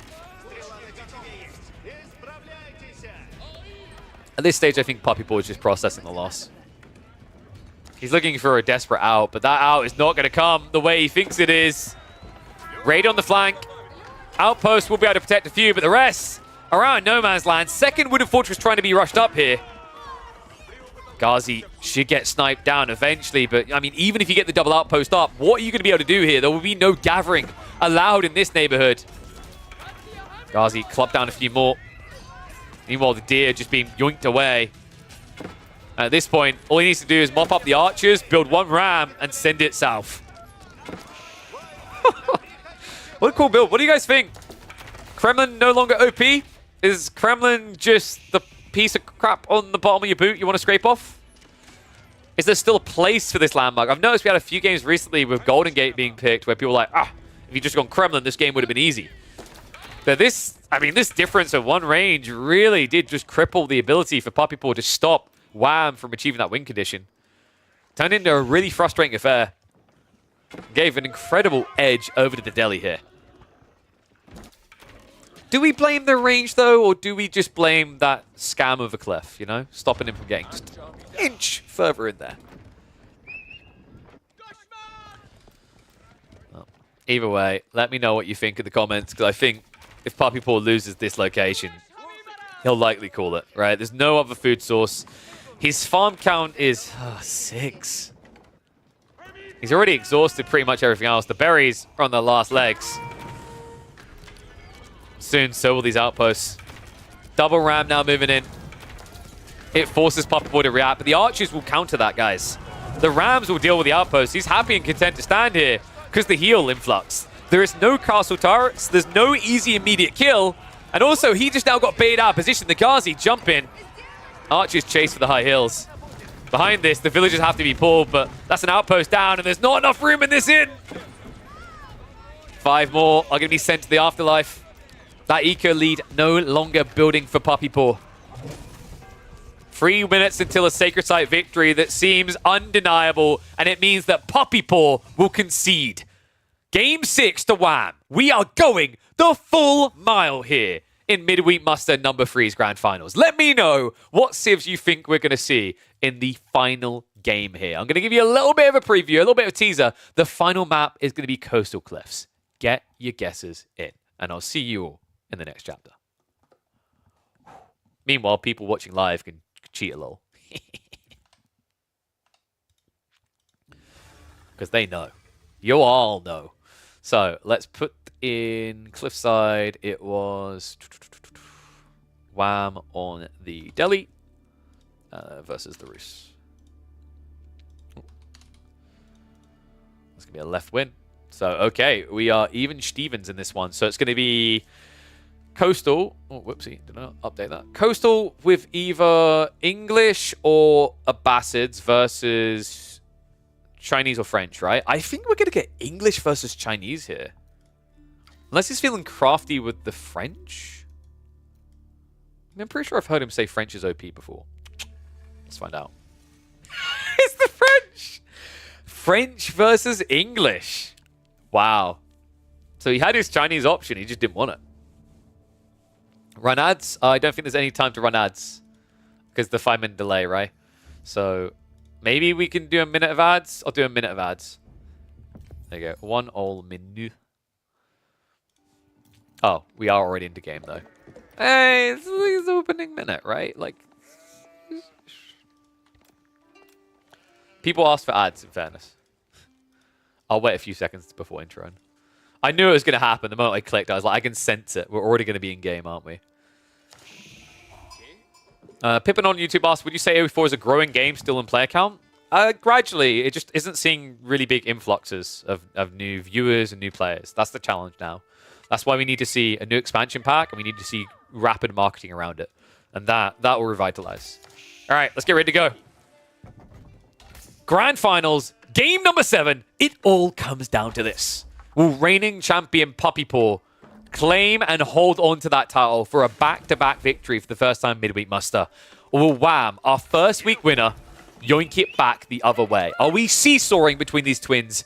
Are we living Groundhog Day over and over again? Let's find out as we hop into English versus French. And funnily enough, I feel like I'm Groundhog Daying. We've got a Rax opening again from the English. However, the difference is this time, Puppy Paw isn't the one doing it. He's the one on the receiving end. That's a drastic difference this time. Because I think these two historically play a bit different, right? We've said this before. Although they'll try to play similar styles, Puppy Paw is maybe a little bit better on the aggression, Wham a little bit better on the defense. So let's see how this plays out, because you are opening with men-at-arms against French, which sounds horrible saying out loud. But in fairness, if you are able to get there quick enough, you won't be able to stop the tech up, but you will be able to stop them from gathering enough gold for a night. Let's see if he's able to do it. Puppy Paw only at 150 gold right now, soon to be 170. Men-at-arms should arrive as it reaches 200 gold. However, remember, Wham is punting blind right now. He doesn't know exactly where the gold is. He's actually rapping as if he's a little bit paranoid. It might be around the back here. He's also trying to equate for the slight offset in positioning, but I think they're actually mirrored perfectly. There we go. Jumps on the gold. So Puppy Paw. Is he going to back away? Could you get a... No, there's no way. Against the men-at-arms, maybe against one spear, but against a men-at-arms here with the quick attack speed, you just have to concede. So Puppy Paw is going to be a goldless Frenchie here. That's really important because Wham already built the rack so he can go into spears, but now he can play into lombos with limited fear because although Horseman could come out, there's no play into knights. And in fact, it's so much worse than that for Puppy Paw. Look at the spawn. Double gold on the same side of the base. The next one very far out in the corner. So he's going to have to rapidly shift into archers and prep to counter this. I imagine, Wham, this should be a Council Hall build, right? I mean, you could theoretically play for the king. I think Council Hall just hits really good on a map like this. The double tree line forward, the gold location, the deer. It's kind of begging for this static, immobilizable comp. There we go. Anchoring down on the west side. He's going for the Council Hall. Yeah, someone put a lot of points in on... Wait, was that on Wham? Yeah, 85k points on Wham. 54k on Puppy Paw. I mean, I don't know, guys. I think we're going to go another week where we don't have to worry about someone already becoming the back-to-back-to-back champion. Because this is looking really good for Wham. Council Hall gives him the tempo. The gold conundrum needs to be solved ASAP. Puppy Paw is prepping accordingly. You can see he's stockpiling a lot of wood, so he's going to be rushing into like 2 archers and then switching back into knights. But the Rax is already in position, and remember, your timing is much better at getting spears out on a delay, waiting for feudal with English, because you can't build them into a feudal, which means that you don't need to worry about going for the upgrade into hardened like other civs do. Makes you a little bit more cost efficient on how much resource you need. That being said, Wham did overgather a little on the gold. Yeah, that seems like a little bit of a slip up, unless he wants to go, like, wait. You greedy son of... We've got 2 TC. No matter what an English player does, it always comes back to this, right? 2 TC is so ballsy on this map. So, little bit of detail on Coastal Cliffs, guys. Coastal Cliff intentionally spawns the stone further away from you, so that TC play is much harder to achieve. And I don't know if Puppy Paw saw that. He was scouting around. I assume he just lapped back there. Maybe he got the perfect timing. Something that is looking less than perfect, though, is he only has 6 sheep. And that's the crazy part to me. I think if Wham had actually gone for a feudal all-in here, Puppy Paw would have been screwed because of the lack of sheep. Yeah, I don't know if I like this defensive play instead from Wham. I mean, I get it, right? Do you really want to play an age where your premium unit is Lombos, your opponent's premium unit is Knights? Just feels like you're playing into a counter hand. But if he glanced the sheep stance, I think he would have stood his ground here. Instead, Puppy Paw now able to get on the deer, able to get on the gold. He's going to have a timing attack here. He's going to have to be swift about it, though. Wow. The reality check here is going Council Hall is little more than a fake out. He's not going to play into this at all. Right? It's just there. He would have maybe maximum built 1 Lombo, possibly 2 if the timing made sense. But there was already Horsemen, so there was no point. Yeah, at this point, you just kind of wish you actually had Abbey of Kings, because then you'd have a knight to come and hit this economy. So second TC has to be what? Well, it's not going to be a deer shove, because I think Puppy Paw could just deny that now. It has to be on the tree line. Okay, so we're playing typical English into farms here. I think Wham holds a grudge from the last English game between these two. He's like, I'm going to do it back to you, brother. I don't know why he says that like we're Hulk Hogan for some reason.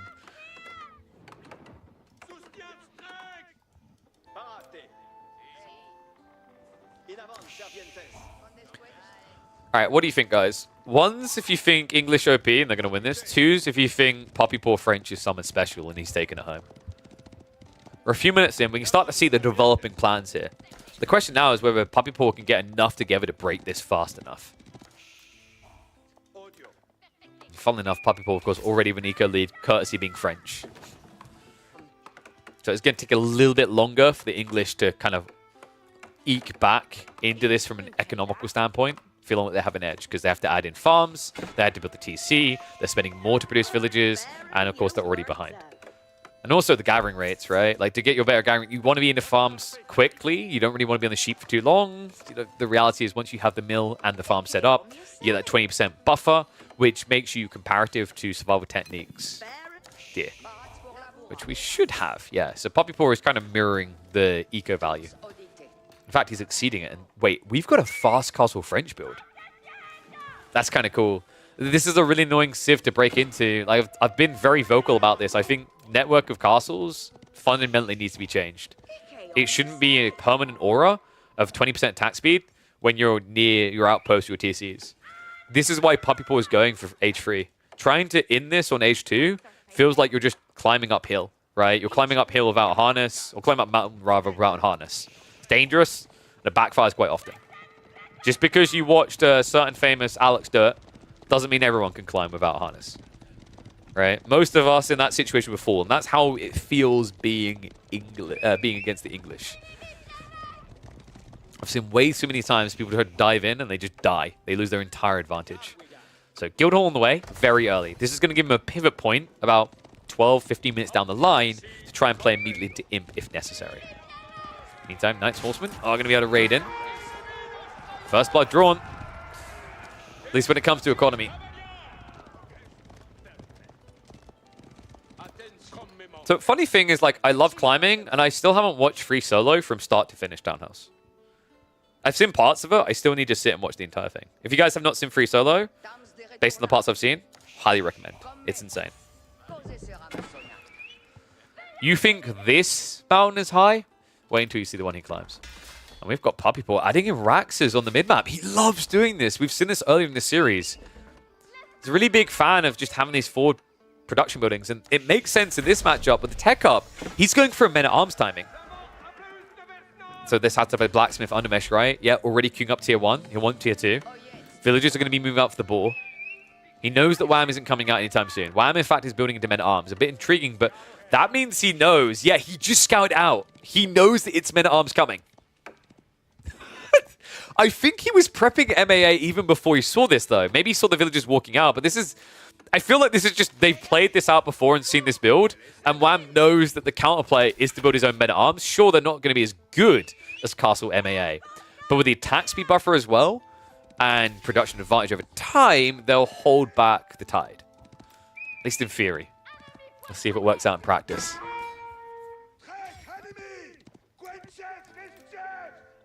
So Deer almost exhausted. He does have the berries here. It's probably worth stepping to. Still got berries, Deer in the corner as well. So plenty of food for this pump. Outpost also going up in the goal because right now you need that protection. Wham is nowhere near ready for Castle yet.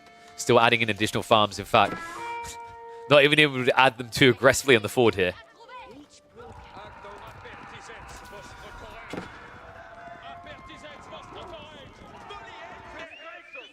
I think double racks, though. I guess you can't really afford much more than that right now with his current economy. But it feels like the time is going to be a little bit slow here. So, like, Wham might actually have an opening here to get what he needs to go into the White Tower. If the White Tower goes up, consider the timing failed for Puppy Paw. He's at least got range 2 on the way, though. That's going to guarantee only 1 damage, even with the Steel Dagger. And what is up, Awesemo1992? Thank you very much for the Prime sub. Remember, guys, if you got those Prime subs, get them in there. Get them in there this month, next month, the month after that, month after that, month after that, month after that, month after that, because that's how many months of midweek muster we're doing.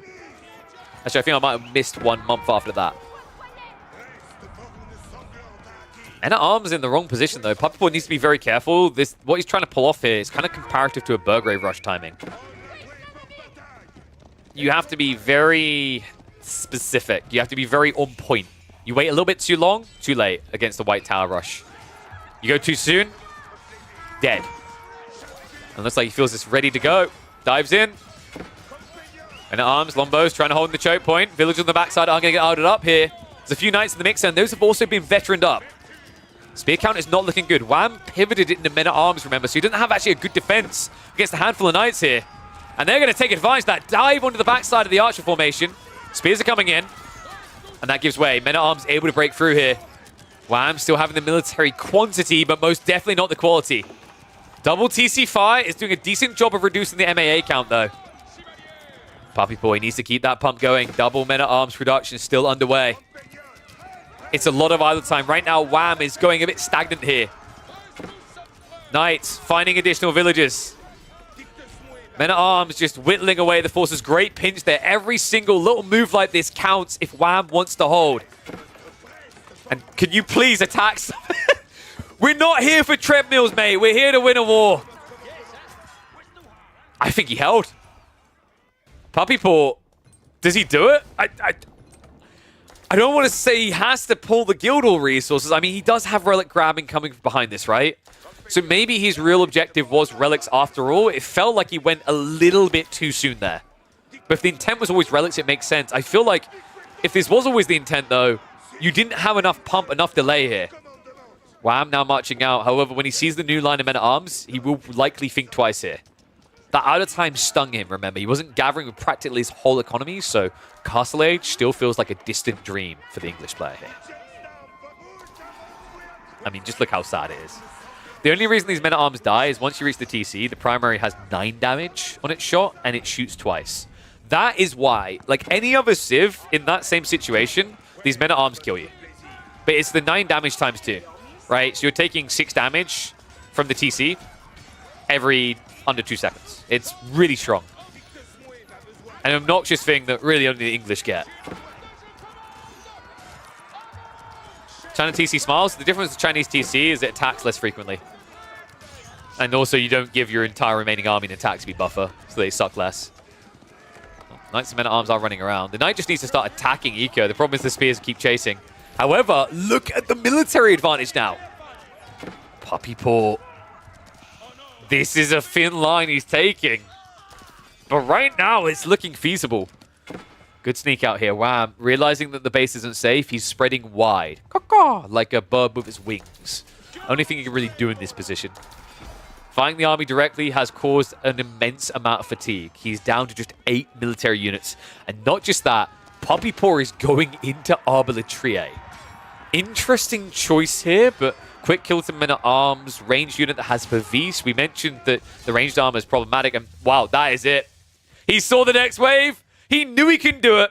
Ladies and gents, it's happened this early. Our back-to-back champion. Give it up for Puppy Paw. He wins week 2 and comes in to win week 3 as well. However, this one, as would be expected, these two, goes all the way down to the line. Big props to him on being a back-to-back winner. Let me know what you guys thought of this grand finals. Let me know what you think of the format so far down in the comments below. And let me know, do you think Puppy Paw can make it back-to-back-to-back? Or is someone going to snatch away the title? Because Dumu was looking hot this week. Wham! Closely contests. And there might be a certain Spaniard appearing in Midweek Muster number 4. You have to tune in to find out. I'll see you all then. Oh, there we go. Big congrats, Mr. Puppy Paw. He makes it a back-to-back victory. So we'll mark that one up. And that was English versus Francais. A win for the right side. Oh, I'd say that was a banger of a grand finals again, mate. I think we're delivering. I'd say that, I'd say this format is working. And also, we've got more and more players coming in. We've seen a few different people making runs. In fact, guys, should we have a look at the brackets to see what the journeys were for this week and what they are going to be for the next week? I think we should. Let's go have a look. So, I'm going to open it up now. Whoopsie, wrong one. So, Midweek Muster number 3. Let's give a shout out to all the attendees that actually came in. Check out the brackets, because we did have a few new faces this week compared to the last, which I love to see. We've just got different people coming through. That's amazing. And it's not just, oh my god, all the known faces, right, that you'd expect out of 32. So yeah, Julie Beck, one of our community members, was in here. A bunch of our community members have been in here.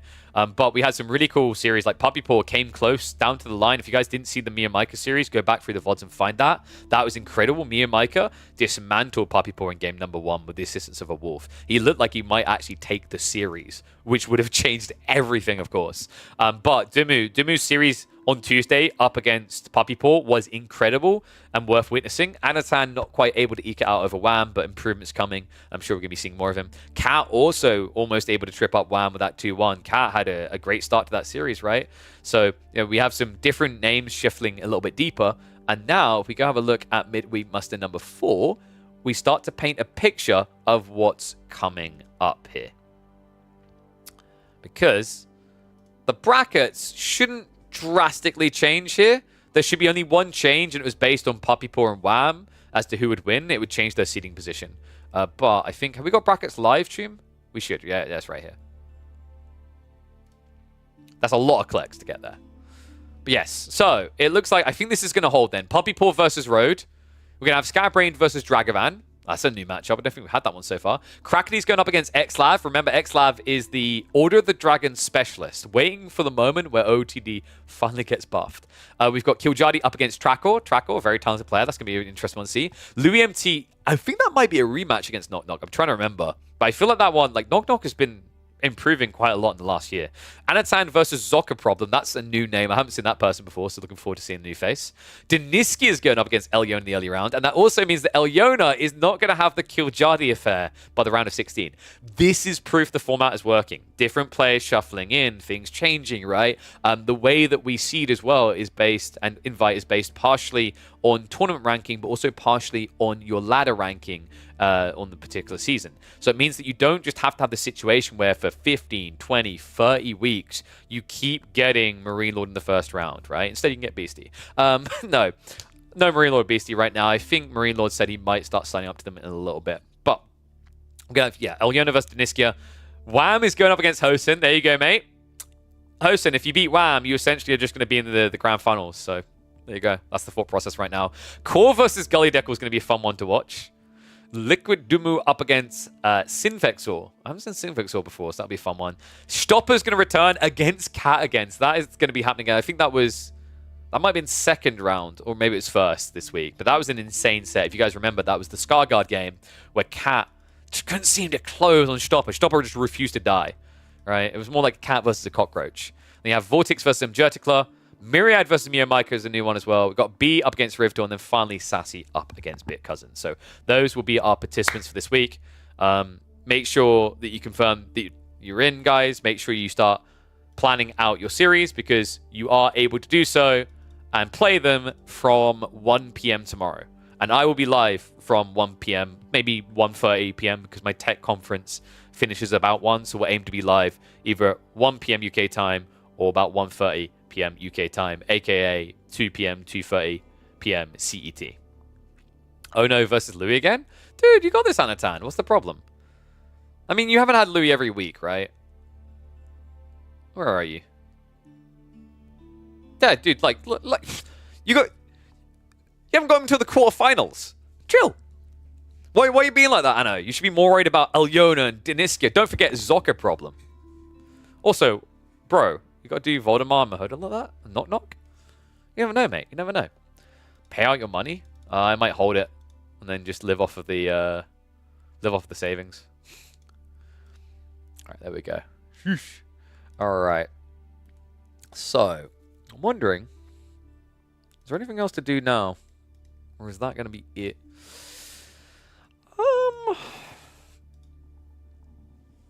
I do want to, I think, like, a little bit of retrospect, because I like to review these at the end of the week. I think this one went phenomenally well. YouTube audience, I think, hit, like, a new high on average. I think we're going to be averaging probably, like, 70, 80 views on this one. People on the YouTube, by the way, if you can watch on Twitch and YouTube, appreciate it. Not just because I like my numbers being inflated, but because it's easier to, like, market the channel based on one's bigger number per se. But I appreciate you tuning in all the same. But outside that, I think viewership today was better than last week on the finals for what was, I think, a slightly longer stream, but still a short stream, right? So we're trending in the right direction. That makes me really happy. That's what I want to see. I think we're going where we want to go. We'll see if it keeps improving. My goal, I still hold myself to the high goal. By the end of week 6, I want to be looking at like 400, 450 average across the month. But I think that's still feasible. I think it's still doable, what we're training towards. So yeah, we'll see if that like can continue that way. And I think I set myself the goal. If there's don't know, my goal was then also set that by week 15, I really wanted us to be at like 800-ish average viewers. Some people might think that's overly ambitious, but I think if you're going to do something, you might as well set yourself ambitious goals instead of pussyfooting on a one improvement. I mean, I love every improvement. I love the fact that the graph has continued to go up, because basically, guys, the numbers continue up. That means that I can bring in sponsors. That means I can provide a living for my family. That also means that I can invest more into esports, right? Which is the goal, to be able to get to a point where we can invest more into AoE 4 and also maybe do some cool esports events outside of just AoE 4 as well on this channel. That'd be incredible. Another note, I am still looking for someone to help out on the YouTube side. I was talking to 1 or 2 people, but wasn't sure if they wanted to 100% commit. So, you know, I'm still looking for that creative whiz kid to get the thumbnails right, get the titling right, because I think that's the next step, is like the YouTube and maybe like finding a way of utilizing TikTok to grow, because that growth then benefits obviously this channel and the other channels that we have, but also it helps grow the whole scene, bring more people in, right? Because reality check is Twitch isn't really somewhere where you get new people coming into the ecosystem unless it's big creators from outside. That usually happens on YouTube, TikTok, and whatnot. And funnily enough, I think that happens more because it's short-form content than long-form content, right?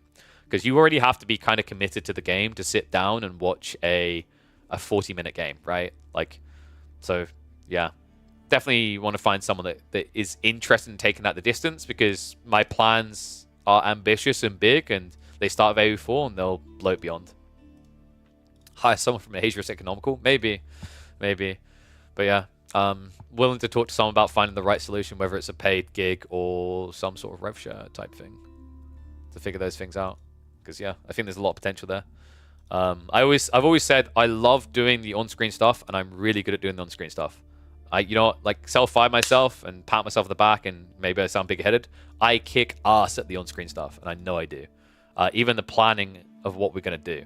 What I don't like doing with a passion, I hate doing, is like the editing and whatnot, because when I used to do it, I would spend way too long on it. I'm nitpicky, right? So like having someone come in to assist on that side is perfect. Maybe able to help.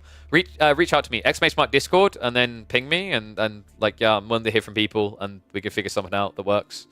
I'm not looking for someone who's like, I mean, if someone's a superstar straight away, great. But like, I'm not looking for someone who's a superstar straight away. I'm looking for someone who has the creative mind and the means to become a superstar. That's more important to me. I think just inherently being good at something is kind of overrated.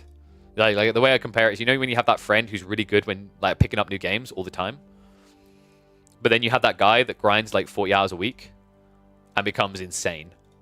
That, like, I'm looking for the superstar in the future, not the person who's all right now. So don't worry if you're like someone who's like, well, I haven't like worked for Mr. Beast and all these people. I don't care.